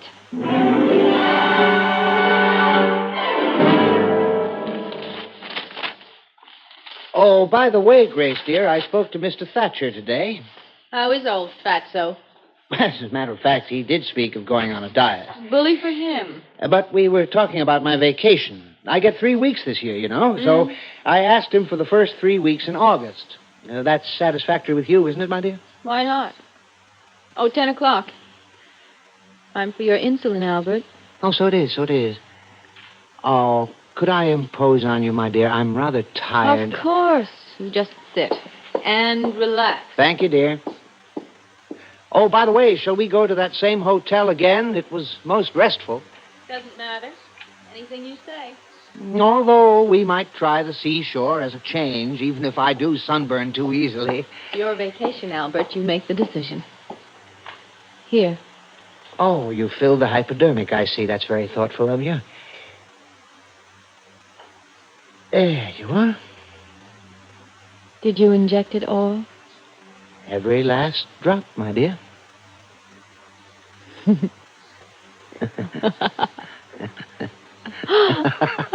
I was just thinking of something amusing.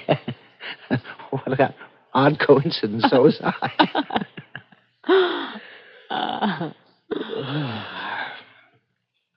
What was in the hypodermic, Grace?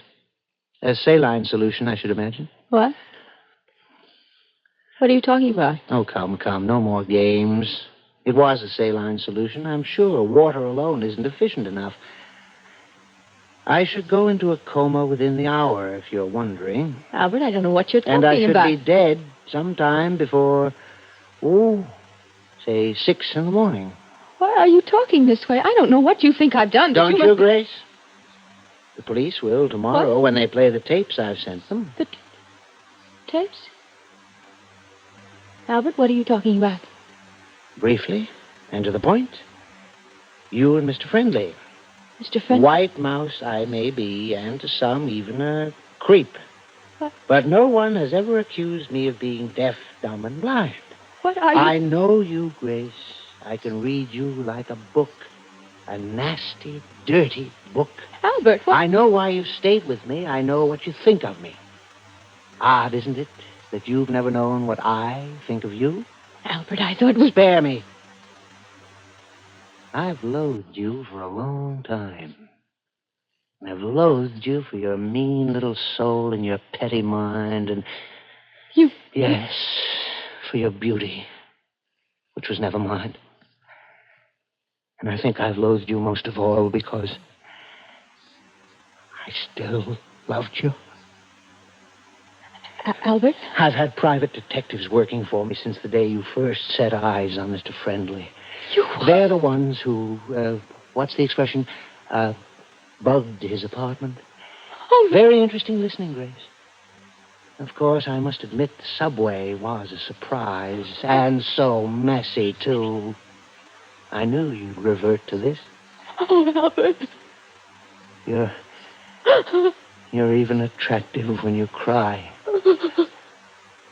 Oh, one more surprise, my good wife. Had you possessed the patience to wait another 6 months, at the most a year, all that money would have been yours legally. What?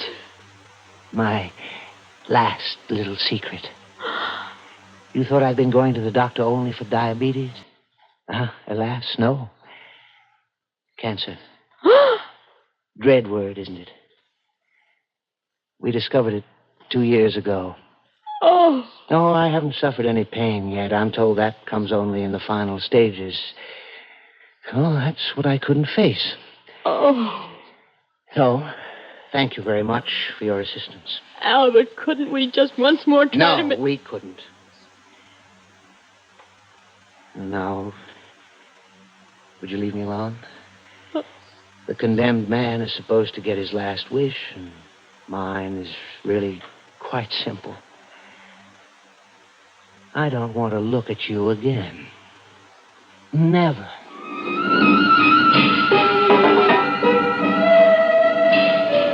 How he fooled us both. Who would have dreamed it of him, the miserable little creep? Well, everything but the last chapter is over. Hastening. Hastening, the next station. Hastening. Okay, buddy, on your feet. You don't have to make with a muscle. Now, you be a good boy, and I'll take the cuffs off.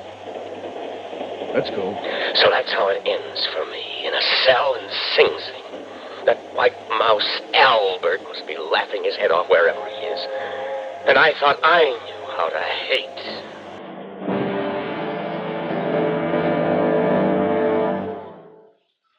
Suspense. You've been listening to The Man Who Knew How to Hate, starring Joan Loring as Grace Larrabee and Leon Janney as Peter Friendly, and written for Suspense by Walter Black. In a moment, the names of our players and a word about next week's story of Suspense. Mommy, I scraped my elbow. Oh, dear, you ought to be more careful. Wait, I'll get the unguentine. But, Mommy, isn't that for burns? Sure, but unguentine's wonderful for scratches, too, and for cuts and scrapes. As well as burns. Science has proved that unguentine boosts nature's healing power as no plain antiseptic can. Forms a protective cover to lock out germs and speed healing. Stops the hurting, too. See, it's not just for burns. And now there's something new. Unguentine First Aid Spray. Looks like a fire extinguisher, but inside is special unguentine medication that puts out pain, kills germs, and starts healing fast as you spray it on. Cools and soothes sunburn on contact. Get both unguentine First Aid Spray and unguentine antiseptic dressing that boosts nature's healing power.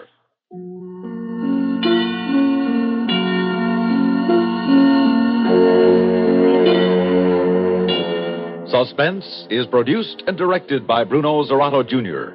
Music supervision by Ethel Huber. And featured in tonight's story was Bob Dryden as Albert Larrabee. Also heard in our cast were Bill Smith and Barbara Cassar. Listen again next week when we return with Stranger with My Face, written by Alan Sloan. Another tale well calculated to keep you in suspense. First word in speed, the last word in accuracy. Expanded CBS News on the CBS Radio Network.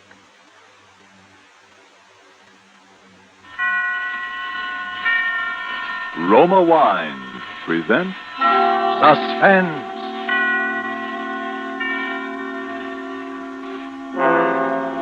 Roma Wines, made in California for enjoyment throughout the world. Salud. Your health, senor. Roma Wines toast the world. The wine for your table is Roma Wine, made in California for enjoyment throughout the world. This is the Man in Black, here to introduce this weekly half hour of Suspense. Tonight as stars, we bring you two of Hollywood's outstanding actresses, Miss Ida Lupino and Miss Agnes Moorehead.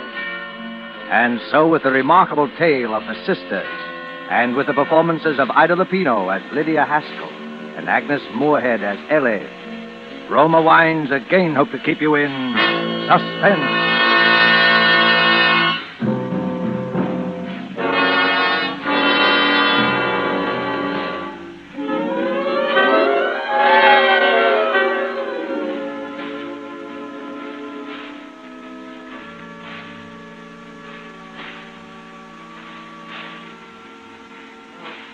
One I think would be very lovely.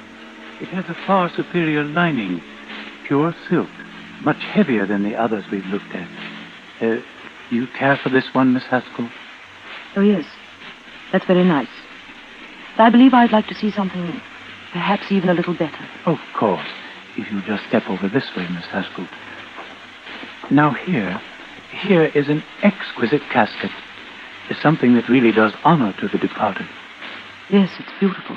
Now, the interior is just the same as the last, but the casket itself is of bronze, solid bronze.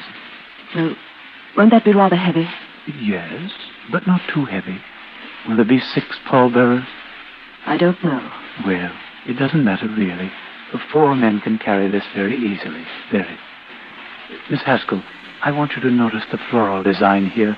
All hand-wrought, every bit of it. And, oh yes, notice the seams in this casket. Airtight and watertight, guaranteed. You know, of course, how important that is. Yes. Yes. But this casket in 100 years, or even 200 years, will be just as strong and will look just as beautiful as it does on this stand today. You couldn't buy a finer piece of workmanship. How much is this one, please? This casket? A duravo, by the way. Duravo for durability, we say in the trade.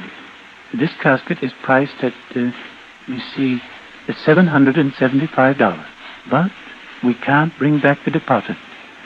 No, our only solace is the knowledge that we've done them the last possible honor. Very well. I'll take this one. Well, I'm sure you're making a very wise choice. In all my years as a mortician, I've never found a family that regretted money spent on a duravo. And now, let me see. I'll give you a check. Oh, no, that won't be necessary. Not immediately. After the funeral will do. Oh, by the way, we haven't mentioned it. Are we handling the funeral arrangement? I really don't know yet. Oh, well, you want the casket delivered somewhere? No. I'd like you to hold it for a while, please. Hold it?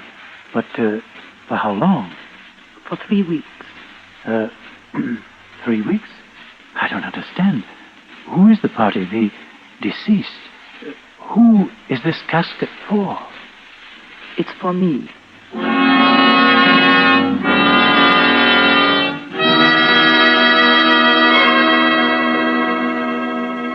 You have heard the prologue to this evening's suspense play, The Sisters. Before we return to the scene of our drama, here is a message from your host, the Roma Wine Company of Fresno, California. You remember the old saying, the grass is always greener in the other fellow's yard? You might agree with the truth of that statement if you happen to overhear a conversation that might easily be taking place at this moment in the smart and festive Club Montmartre in Havana, Cuba. An American has just complimented his Cuban friend on the fine quality of Havana tobacco. Graciously, the Cuban replies, "But you of the United States need have no envy of us. Nature has made a great gift of perfection to your country, too, the magnificent wine which we also enjoy. It is Roma wine, made in your own California." Friends, that little anecdote is typical of many countries where wine is truly enjoyed. For in other lands, Roma wines must be imported over long distances from our own California, a luxury to be enjoyed on special occasions, while lucky you can enjoy these superb Roma wines as a daily delight, with no import duty, no expensive shipping charges added to your cost for Roma wine. Whichever one of Roma wine's many types your own taste test names as favorite, you'll agree here is truly superb wine that could come only from truly choice wine districts. And you'll say, no wonder Roma wines are America's largest selling wines. I'll spell out the name for you. R-O-M-A, Roma wines, made in California for enjoyment throughout the world. And now it is with pleasure that Roma Wines bring back to our soundstage Ida Lupino as Lydia Haskell and Agnes Moorehead as Ellie in The Sisters, a tale well calculated to keep you in suspense.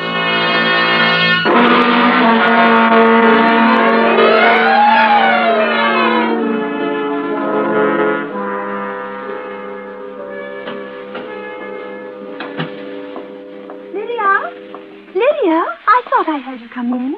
Where have you been, Lydia? You've been gone all afternoon. I've been shopping. What did you buy? Did you get the ribbons I asked for? No, I didn't have time. Oh, I wanted some new ribbons. My others are all worn out. See, Lydia? Ellie, I wish you'd stop putting ribbons in your hair like a schoolgirl. You're almost 40 years old. I know, Lydia. I know. Well, then try to act like it. Hand me my sewing and light the lamp. It's getting dark. Oh, I wonder why we have to grow old.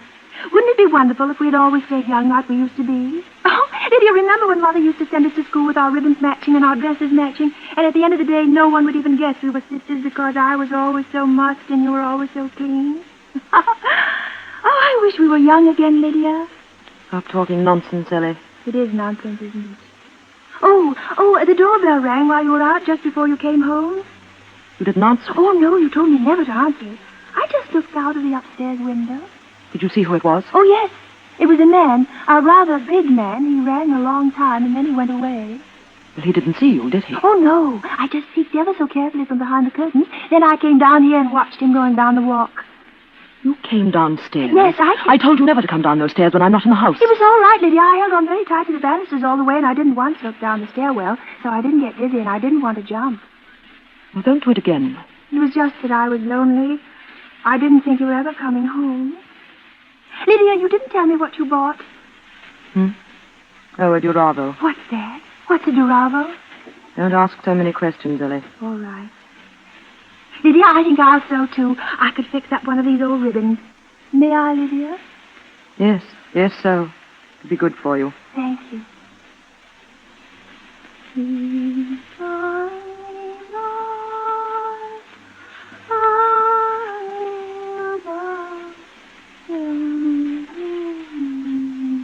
Lydia? Yes? Lydia, could I go shopping someday? Don't be a fool, Ellie. I'm sorry. I just thought... No, I suppose you're right. It wouldn't be. Not yet.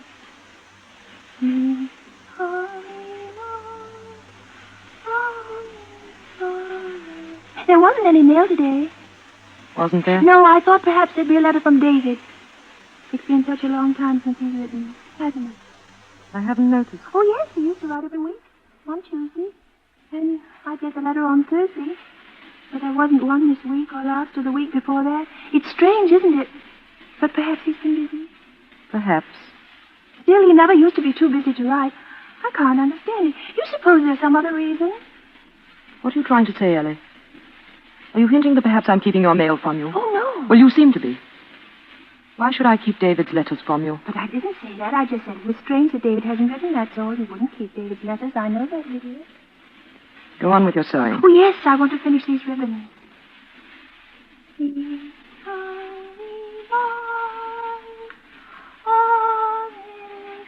Stop singing that. Stop it. Oh, Lydia, it's a hymn. I've always sung. I don't care. I said stop. Or learn something else. That's all you sing, day and night, day and night. same tune over and over and over. Now stop it. Lydia? Lydia, sometimes you frighten me. The way you look at me, you make me think that perhaps I'm not getting well. Perhaps I'm still crazy. I'm not. I'm not still crazy, am I, Lydia? I'm not.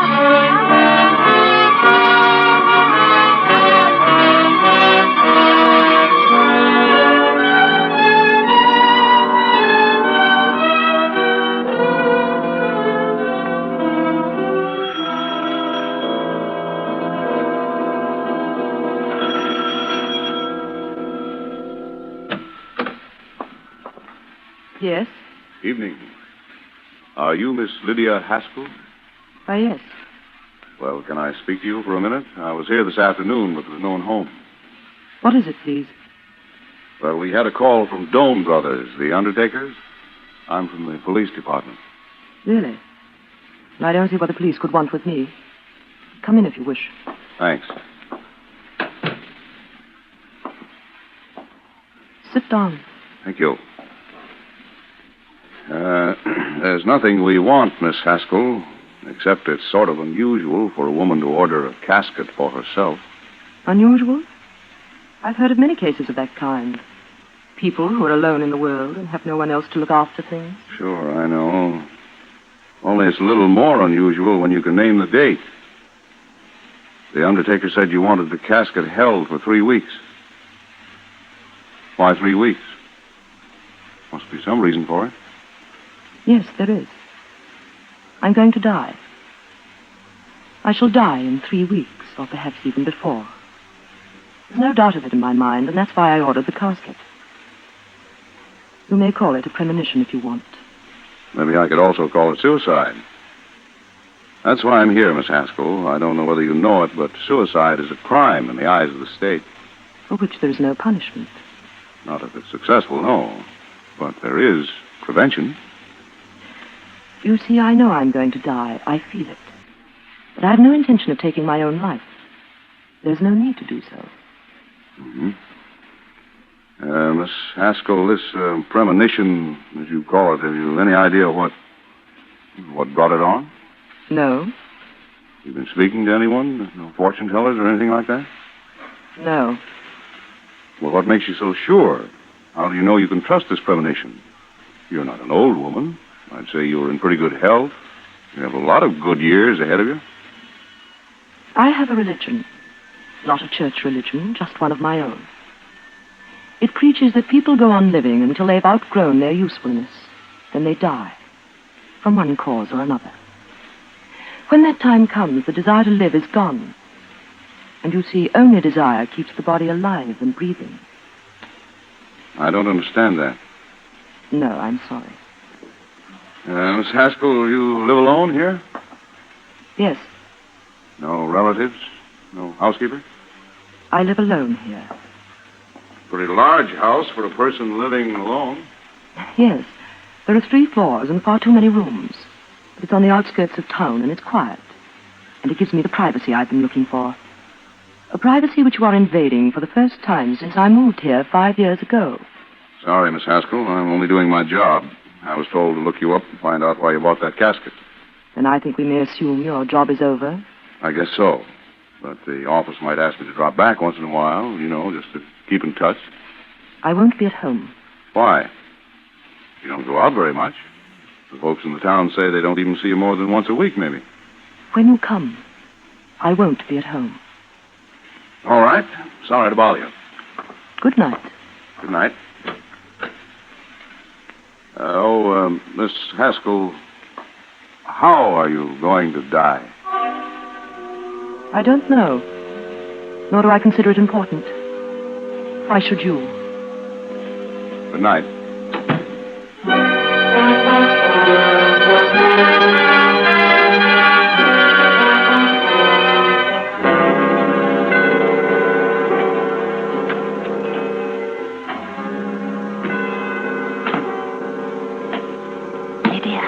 Ellie, what are you doing down here?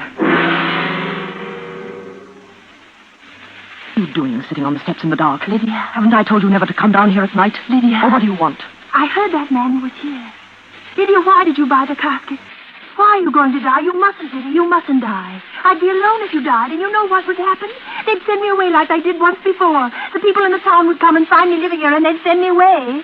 Go up to bed, Ellie, and go to sleep. How can I sleep? Oh, Lydia, you won't die. Promise me you won't. I promise you. I'll go to bed. But why did you buy the casket? And the things you said to that man as if you wanted to die. Why, Lydia? Why do you want to die? I don't want to die. No one does. No, you have such a lot to live for, haven't you, Ellie? Yes. I've been happy, Lydia. You've made me happy. And someday when I'm well again, I'll go back home and David will be waiting for me. You know he'll be there. You've always told me he'll be waiting. And he'll see that I'm well again and he'll take me back. I'm not so old, am I? David won't see me as old. He told me that when I was well, no matter how long it took, he'd still see me as a young girl. That's why I've been happy. Just waiting for the time I can go back to David. Ellie, haven't you learned yet? Don't you know yet that you're mad? And that you'll always be mad? No, don't say that. I'm getting better, Lydia. You know I'm getting better. Yes. Putting bows in your hair. Sewing ribbons all day long. Sneaking about the house at night, spying on me. Singing the same hymn over and over and over. Until I think I'm going mad, too. Is that why you want to die? To get away from me? I thought you loved me, Lydia. Why should I love you? Look what life has given me and tell me why. You've always spoiled everything for me, Ellie. Even from the time we were children. How could I spoil everything? We were just like the same child, Lydia. Twins. You were I and I was you. We looked the same, yes. We were born the same day, yes. And that's where it ended. You were the nice one. I used to hear them say so. You were even the prettiest, they said. As if they could see any difference between us. Whatever you wanted, you had. You smiled so beautifully. But I never smiled. So I was the sullen one, the dark cloud in the house. You made it so, Lydia. We all loved you. When a doll was broken, they gave you mine. When you tore your dancing dress, you'd take mine. You gave it to me, Lydia. I remember you gave it to me. I've always given things to you, Ellie. I gave you the best of everything we had. I've given you my whole life. I even gave you David. Lydia, you were in love with David. He came to our house. Was it you he came to see? Oh, Lydia, I didn't know. Oh, you never knew. No one did. I had to stand by and watch you take him from me. And when you had your first attack, I was glad. People said what a shame it was. But I was very glad. Lydia. Because I knew then that he could never have you. Oh, yes, you were going to be cured, and he was going to wait. It won't matter how long he waits. You'll never be cured, and he'll never have you. Never. You hate me. You've always hated me. I see it now. Even when you've been taking care of me. When we came to this town, you didn't bring me here so I'd be cured. You wanted to keep me this way, mad. That's why you took me out of that place, because they might have made me well again. Go upstairs. You hate me, and now you're going to die and leave me without anyone. I told you I'm not going to die. Oh, Ellie. Ellie, I'm sorry we've had this quarrel. I didn't mean to upset you. It's just that I'm upset myself, tired. I didn't mean the things I said. You bought a casket. It was only an idea I had in case anything ever happened. You bought to a me. casket. Lydia, was it for yourself or is it for me? Ellie. You wouldn't, would you, Lydia? What are you talking about? Hold the lamp up. Hold it close to you. I want to see your face. Ellie, go off to yes, bed. I can see it in your eyes. It is for me. You're going to kill me. You're going to murder me. Don't be a fool, Ellie. It's so you want to get rid of me because you hate me. Oh, now I see. You love David. You're going to kill me, and they'll come and find me and bury me, and they'll think it's you. Be quiet. They'll think it's you who is dead because no one knows I'm living here, and then you'll go away. You'll go back to David, and you'll say that Lydia has died, and he'll think you're me, and that you're well again, and he'll marry you. You'll have him. You'll be Ellie. You'll have David in my place. Ellie, stop it. Did you hear what I said? Be quiet. Be quiet. I'll go upstairs and get to bed. Oh, Lydia, how can you be so wicked?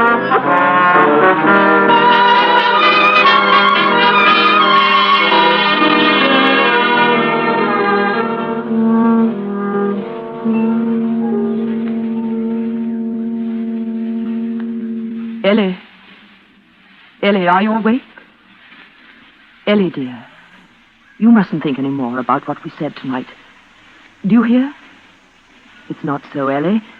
It's just your imagination, dear. Now, you mustn't think about it. It will be bad for you. Are you asleep, Ellie? She's not asleep. She's lying over there on the other side of the room, staring at me through the dark. She knows it was the truth tonight. That she's going to die and that I'm going to kill her. That quarrel. I shouldn't have let her know. I lost my temper. Stupid. I must think clearly. How am I going to kill her? It mustn't look like murder, because they'll suspect things then. No, it must be suicide. But how?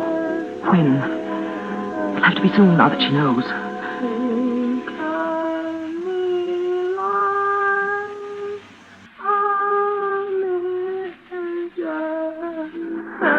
There. Listen. She's starting again. She's singing that hymn again. That hymn. I must be calm. Mustn't get excited. Must think clearly. How am I going to kill her? I wish it were over. I could go back then. Back to David. How quickly she saw through that, but I'd go back in our place. He'll never suspect. Because I'll be Ellie to him. Ellie, cured and happy again. I'll learn to smile. First she must die. How?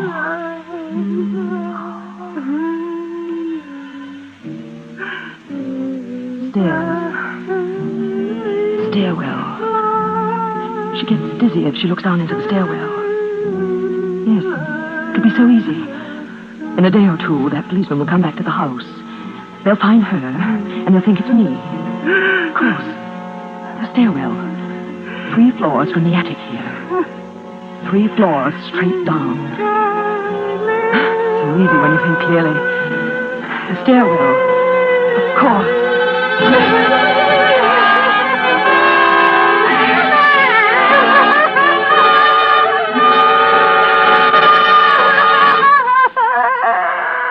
Ellie.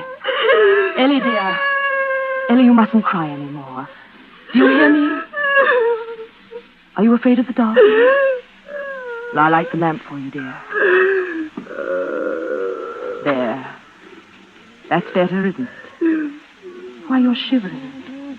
Are you cold? Well, come along, put your wrapper on. We'll go down to the parlor and light a fire. And I'll make you a nice cup of hot milk. Come along, Ellie. No. Oh, Ellie, stop acting like this. Now come, dear. Here's your wrapper. Put it around your shoulders. That's the girl. Get up now. I'll carry the lamp. Give me your hand, dear. Oh, you're as cold as ice. Now be careful. Walk slowly. There we are. Now hold on to the banisters, dear. That's right. I'll hold the lamp up high so that you can see better. I'm afraid. The stairwell. It's right here, dear. You see. I'm afraid. Oh, Ellie. Ellie, you must get over that fear. Look, Ellie. Just look down. There's nothing to frighten you. Look down the stairwell, Ellie. No. I'm holding you, dear. Just lean over and look down. Now you can see all the way. No, don't make me look. Don't make You me. see? Nothing, is it? Nothing at all. Oh. Are you dizzy, dear? I'm holding you. Let me go. I can't stand it. Come closer, dear. No. Closer, Ellie. Lean over. No. Just look at her. Do you hear, Ellie? Let me get back. Look, Ellie. No. Look down. No. Now, Ellie. No, let me now, go. Ellie. Lean over. Look down, Ellie. Look down.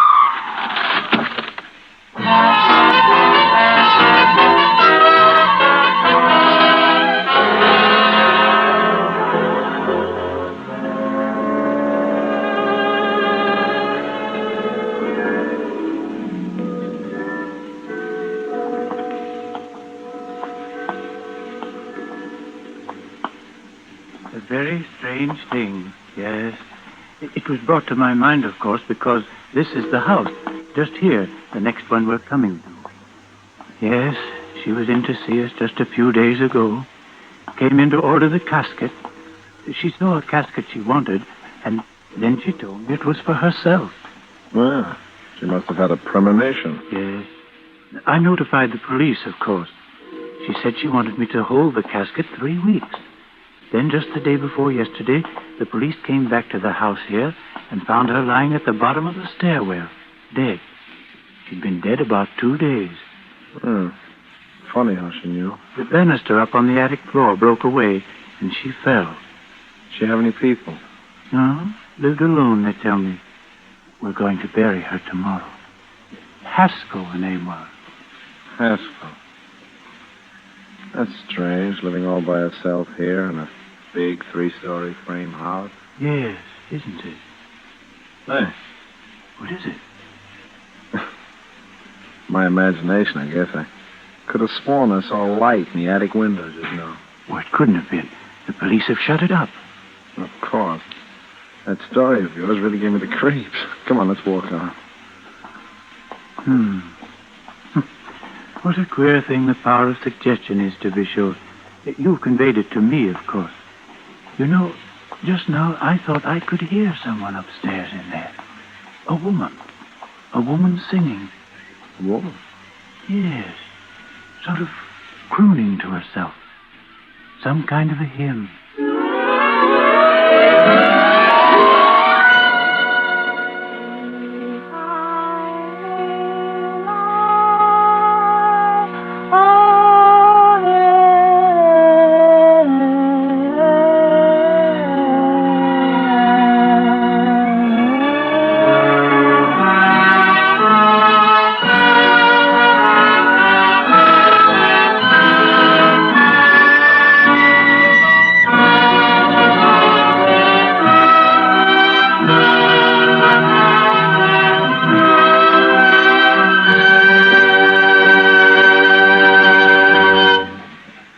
And so closes The Sisters, presented by Roma Wines, and starring Ida Lupino and Agnes Moorehead.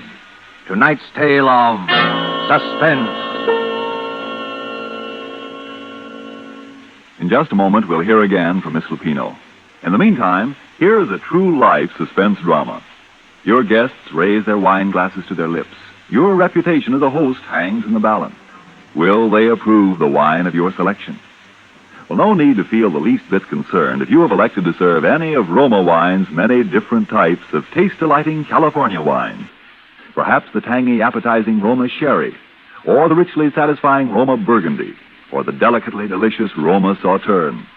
And notwithstanding, your cost for any of these good Roma wines is only pennies a glass. Your guest's verdict is sure to agree with this verdict of wine connoisseurs of many lands. Roma wines son verdaderamente magníficos. Les Roma wines sont vraiment magnifiques. Roma wines are truly magnificent. Let me repeat the name, please. R-O-M-A. Roma Wine. Made in California for enjoyment throughout the world. This is Ida Lupino. It is my sincere hope that you enjoyed our suspense play this evening. Miss Moorhead and I trust you will join us in listening to Suspense next week, when Charles Ruggles is your star. One more word. Remember, Americans, this is the critical year of the war, calling for more of everything to win. You answer the call when you buy more war bonds. Miss Lupino will soon be seen in the Warner Brothers picture In Our Time. Suspense is produced and directed by William Spear. Tonight's play was written by George Wells. Don't forget then, next Monday, same time, Charles Ruggles will star in Suspense. Presented by Roma Wine. Made in California for enjoyment throughout the world.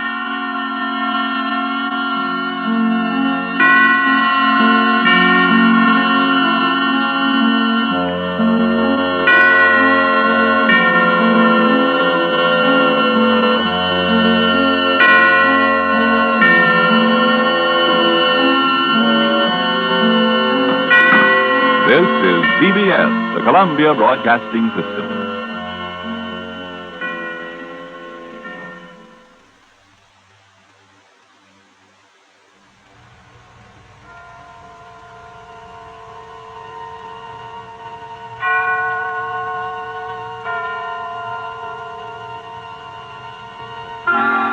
Suspense.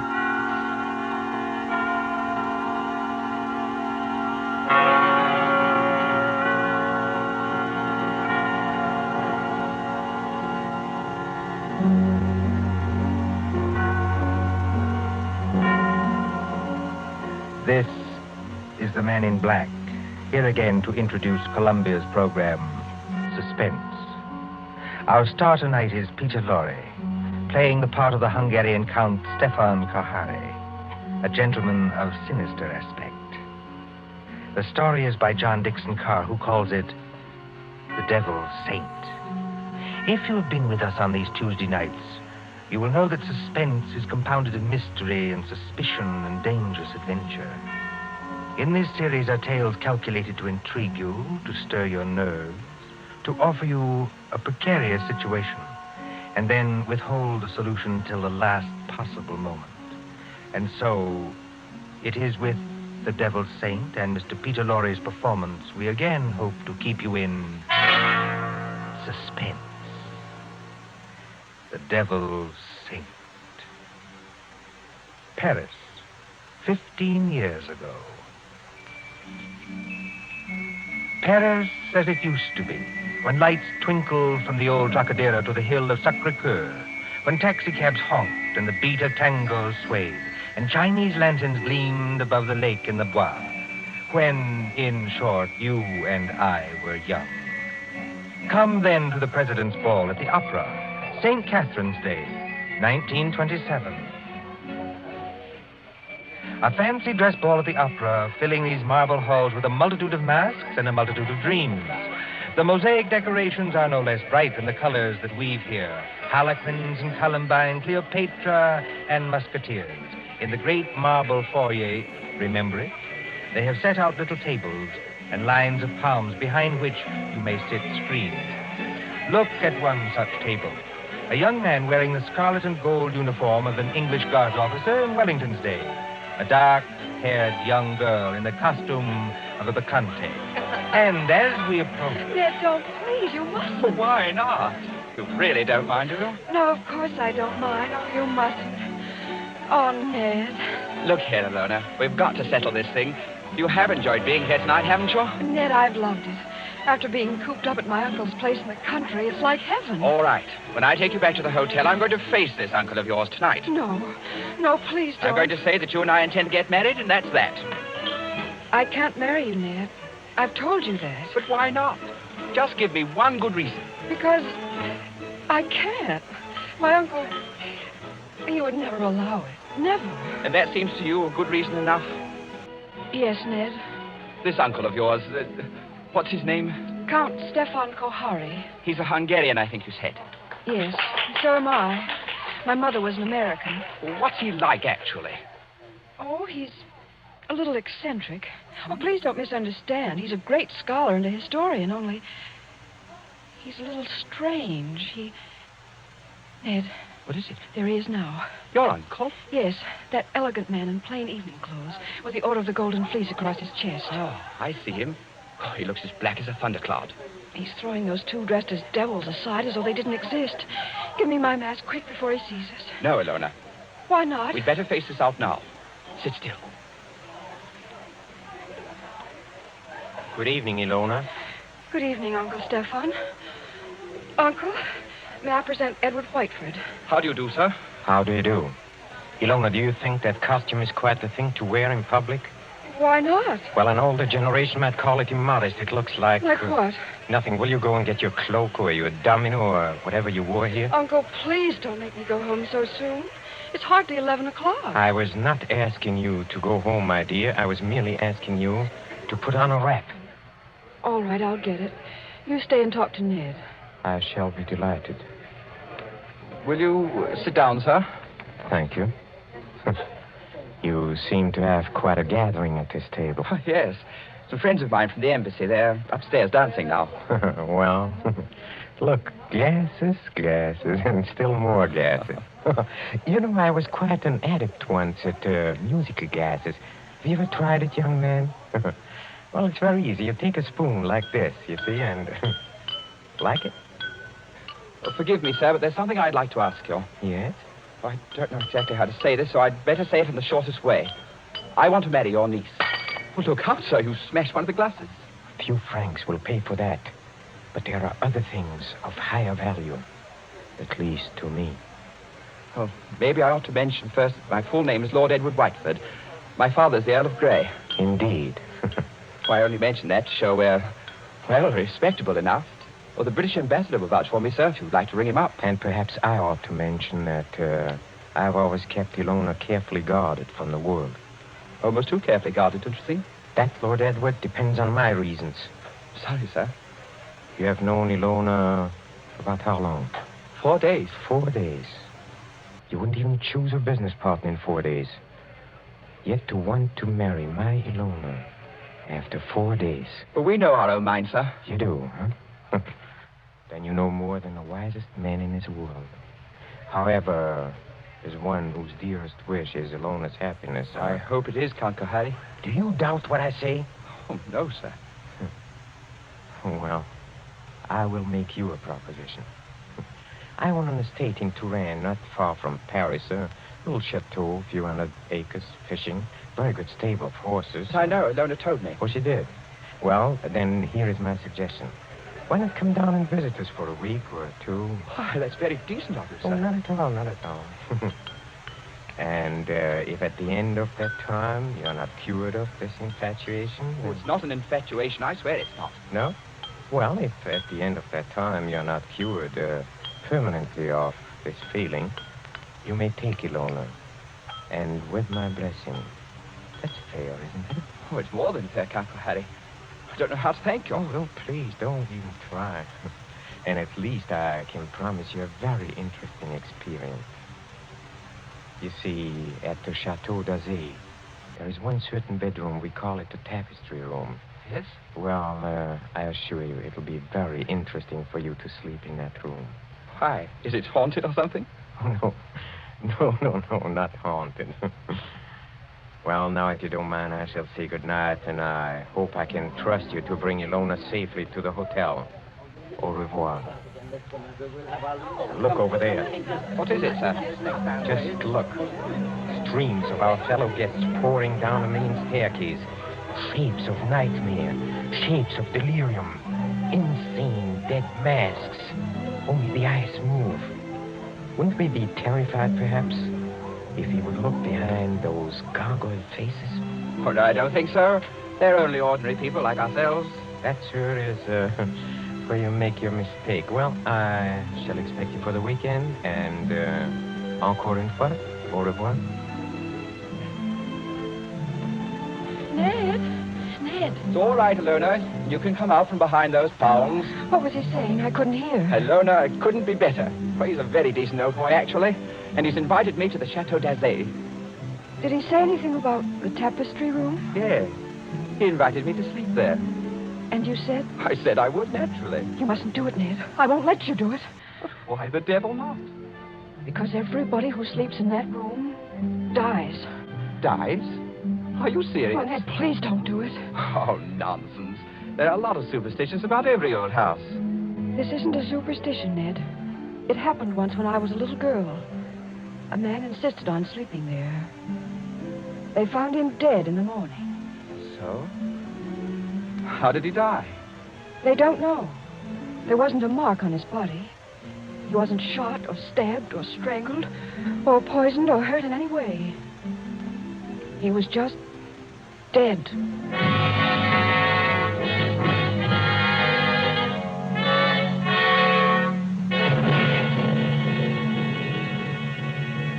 Two nights later, in the province of France now known as Indre-et-Loire, but once called Touraine, the ancient land beloved of Rabelais and Balzac.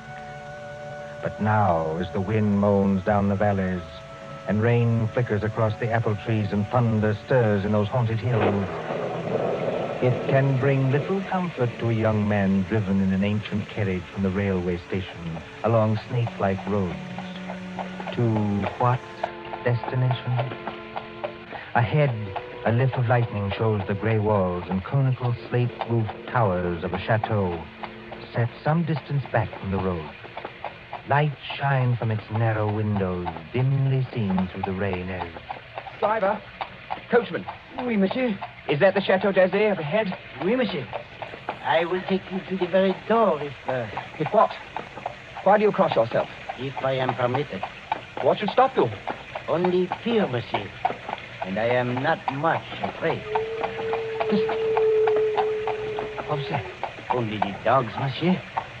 They keep many dogs, large dogs, at the Chateau d'Azay. Well, here we are. Bonsoir, monsieur. And if I may be permitted a word of advice. Well? Beware of the tapestry room.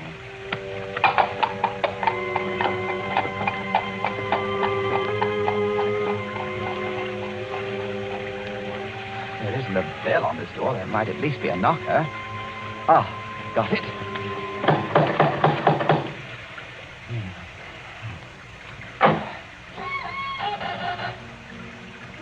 Et alors, monsieur? Vous cherchez? Je cherche le château d'Azay et Perhaps it would be better if monsieur spoke English, yes? You are Lord Edward Whiteford. Yes. Monsieur is expected. Please to enter. Monsieur's hat and coat. Thank you. Ned. Hello, Ilona. Oh, S'embrasse pas, ma petite, votre oncle. Oh, you'd better not kiss me, Ned. Madame Flay says to look out for my uncle. Madame Flay is our housekeeper. Oh. Well, where's your uncle now? In the drawing room. He's playing the piano. Come along. Ilona, is anything wrong? Oh, everything's wrong. 2 of my dogs were in horrible pain this afternoon. Dr. Solomon had to put them out with chloroform. You don't think... I hope nobody's practicing, that's all. Well, here we are. Oh, nice tiger skins on the floor. I say, who's the little old man with the grey beard sitting over there by the fire? That's Dr. Solomon. Oh, hasn't he funny-looking eyes? He watches and watches and watches. He's an old friend of the family. Shh, come along. Let's get this over with.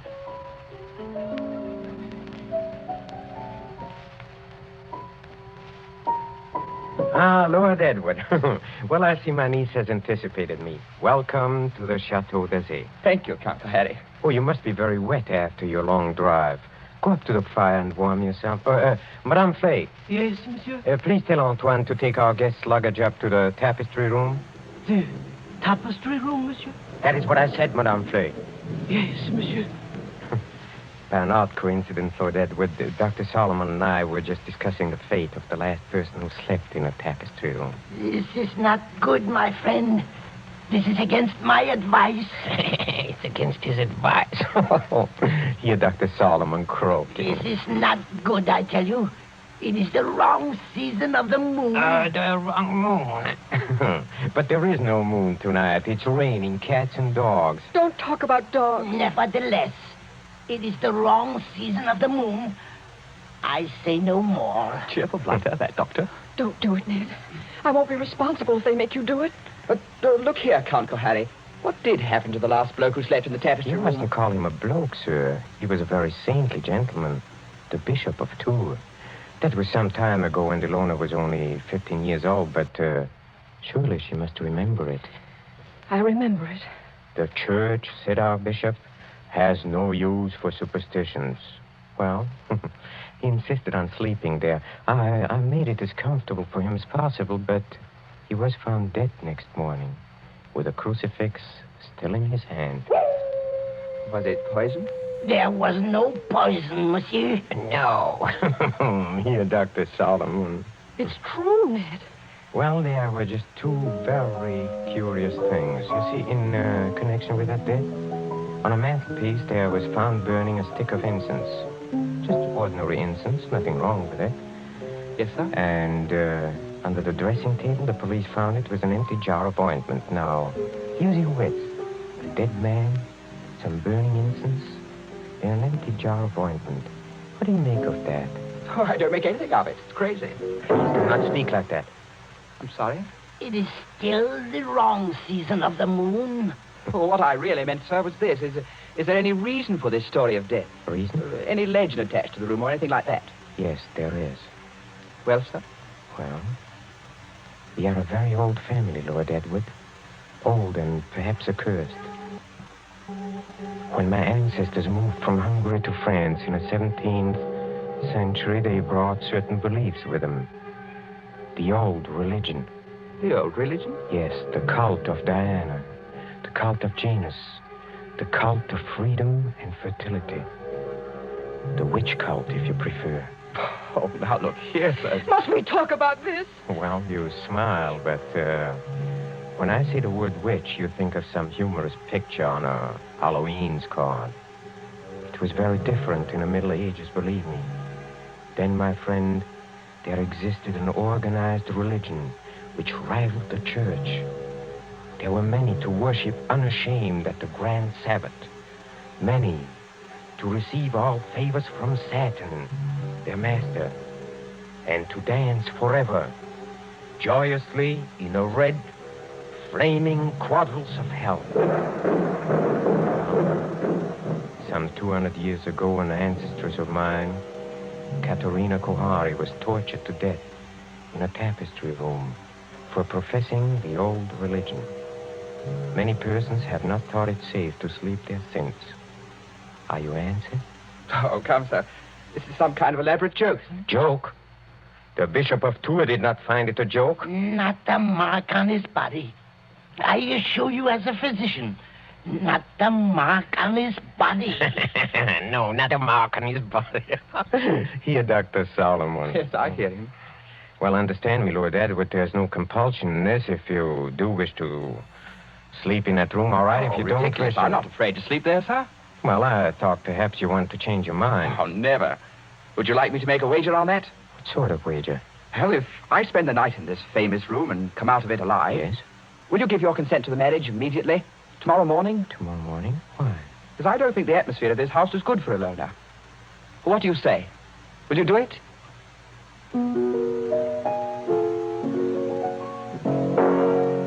Very well, Lord Edward. I accept the terms of your wager. Don't do it, Ned. For the love of heaven, don't do it.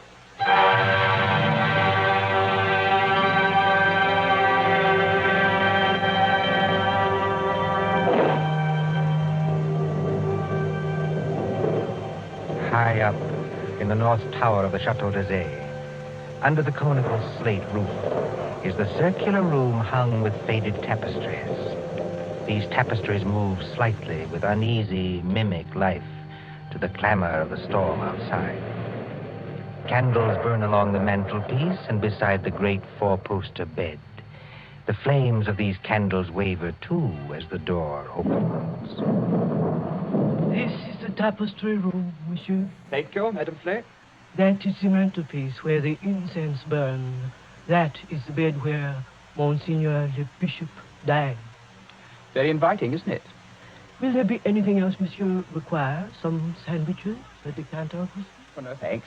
I had a drink with the Count Kohari before I came upstairs. Bien, monsieur.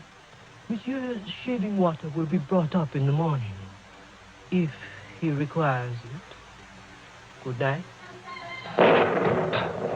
Venerable Hoppy. Trying to scare a fellow out of his wits just because... Oh, I hope they built a good fire anyway. Didn't realize how cold it was. Temperature must have dropped. What's that? It's me, Ilona. May I come in? No, Ilona. Get out of here. That's not very gallant of you. No, I mean, I don't want you exposed to whatever it is. Ned, listen. Are you going to bed, or are you going to sit up all night? I'm going to sit up all night, naturally. Then let me sit up with you.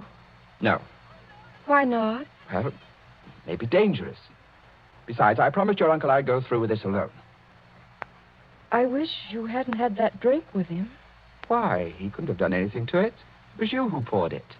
Yes, that's true, only... Listen. What is that? It sounds like footsteps. Yes, but where's it coming from? Seems to be right here in the room. It seems to come from all directions.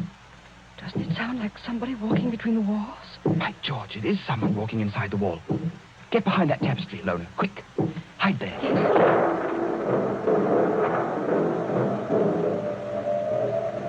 Count Kohari. Where did you come from? Oh, forgive me, Lord Edward, for seeming to appear out of the wall and between the tapestries. Like Mephisto appearing to Faust, huh? And this red dressing gown perhaps adds to the effect, too. How'd you get here? A passage between the walls? Yes, exactly. Well devised, my ancestors, for visiting this room. You know, they invented that when its occupant was so unmanly as to bolt the door. Door's not bolted. You could have walked straight in. But I couldn't have done it unobserved. No. Maybe not. Have you had any other visitors, Lord Edward? No. Are you quite sure of that? Quite sure. Well, then, since nobody saw me come here, I'll just sit down by the fire. Please sit opposite me. Is this the showdown, sir? I don't understand. Well, there's got to be a showdown between us. Is that why you're here? Oh, I'm here, young man, to explain certain things to you. Will you have a cigarette? Thank you. Oh, they're perfectly all right. That is what you're afraid of? I'll have one, yes. A light? Thank you. Well, when I was discussing the witch cult a while ago, you didn't appear to think I meant what I said. Do you want a perfectly frank answer to that? Yes? I think you're mad enough to mean anything. What you say, in a sense, is quite true. Seeing an old and inbred family like ours, the mind can crack and the fantasies of witchcraft become as real, well, more real than the living world. Let me give you an example. Go on. The saucer on a table beside you is Ming porcelain. It was once owned by Katerina Kohari, a martyr of the old religion. Yet you are using it as an ashtray. Oh, I beg the witch lady's pardon. I'll blow off the ash. Well, that's a very dangerous remark, sir.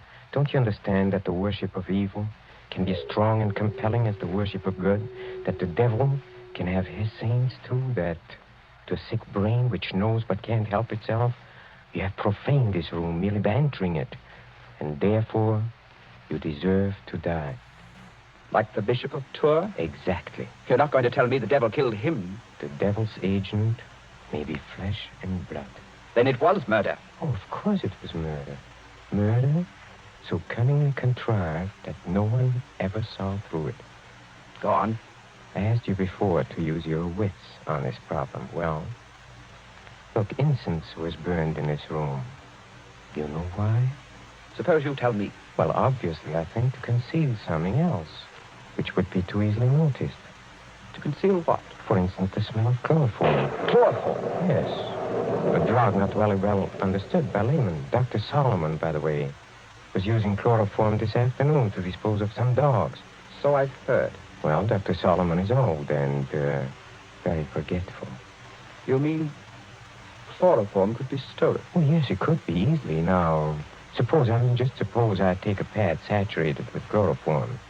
I place it over the mouth and nostrils of a man already sleeping or drugged so that he gets no air. Wait a minute. That won't do. Why not? Chloroform burns and blisters when it touches the skin. You leave marks. Oh, not at all, my friend, not at all. If I first covered the mouth and nostrils with some substance like... Ointment? Yes. Now you're waking up. Hi. Now observe what follows. In a few seconds, unconsciousness. In 2 minutes or 3 minutes, death. Certain death, yes. Oh, but chloroform, you see. It evaporates very quickly. There is no trace in the stomach since nothing has been swallowed. Well, delay your post-mortem for 24 hours. Very easy matter in these country districts, and no trace remains in the blood. Murder without a mark, Lord Edward. Murder without a mark. You can't do it, Count Kohani. There's one thing you're forgetting. What is that? I'm not sleeping and I'm not drugged. Oh, yes, you are. How? When? In the cigarette? No. In a drink you had with me. What was it? Morphine. And you've had enough to put 3 men to sleep. Ah. See, that's it. Well, try to get up. I'll do it. I'll do it. You see? You've knocked over the fire irons. You'd have been in the fire yourself if I hadn't caught you. Take your hands off me. Just as you please. If I could reach that bell pull. Well, but you can't. Well, better sit down again. You murdering lunatic. So that's how you killed the Bishop of Tours. And that's how you're going to kill me. Who, I? Well, you don't think I killed the Bishop of Tours? Didn't you? You fool. I'm not trying to kill you. I'm trying to save you. Dr. Solomon. Yes, monsieur. Well, come out. Come in the room. Come out and be my witness. Yes, monsieur. I shall always guard the family honor, even when I guess how men die. This young man evidently thinks I've been talking about myself. Am I, in a popular parlance, insane? Oh, monsieur. Heaven forbid. I have never known a saner man. Have you any notion, Lord Edward, why I brought you to this house? You would never have believed me if I had merely told you. So I had to bring you here to show you. Show me what? What?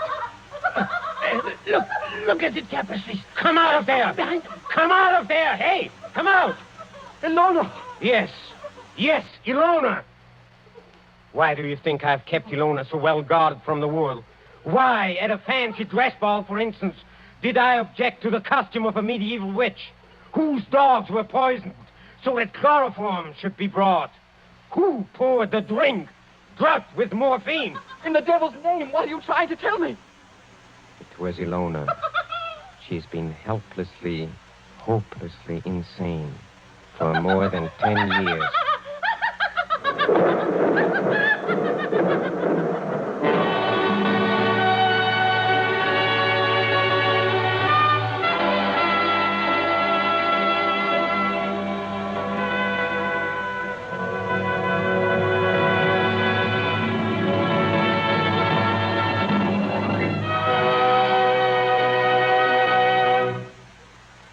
And so closes The Devil's Saint, starring Peter Lorre. Tonight's tale of suspense. This is your narrator, the man in black, who conveys to you Columbia's invitation to spend this half hour in suspense with us again next Tuesday.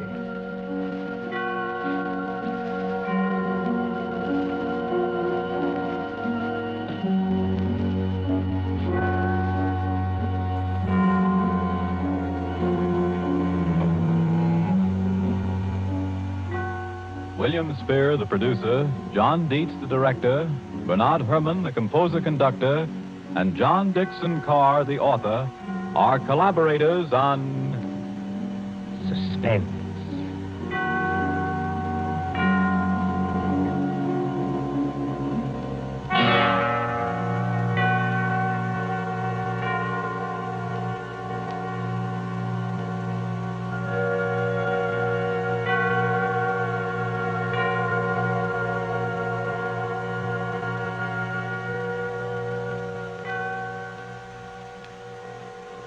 This is the Columbia Broadcasting System.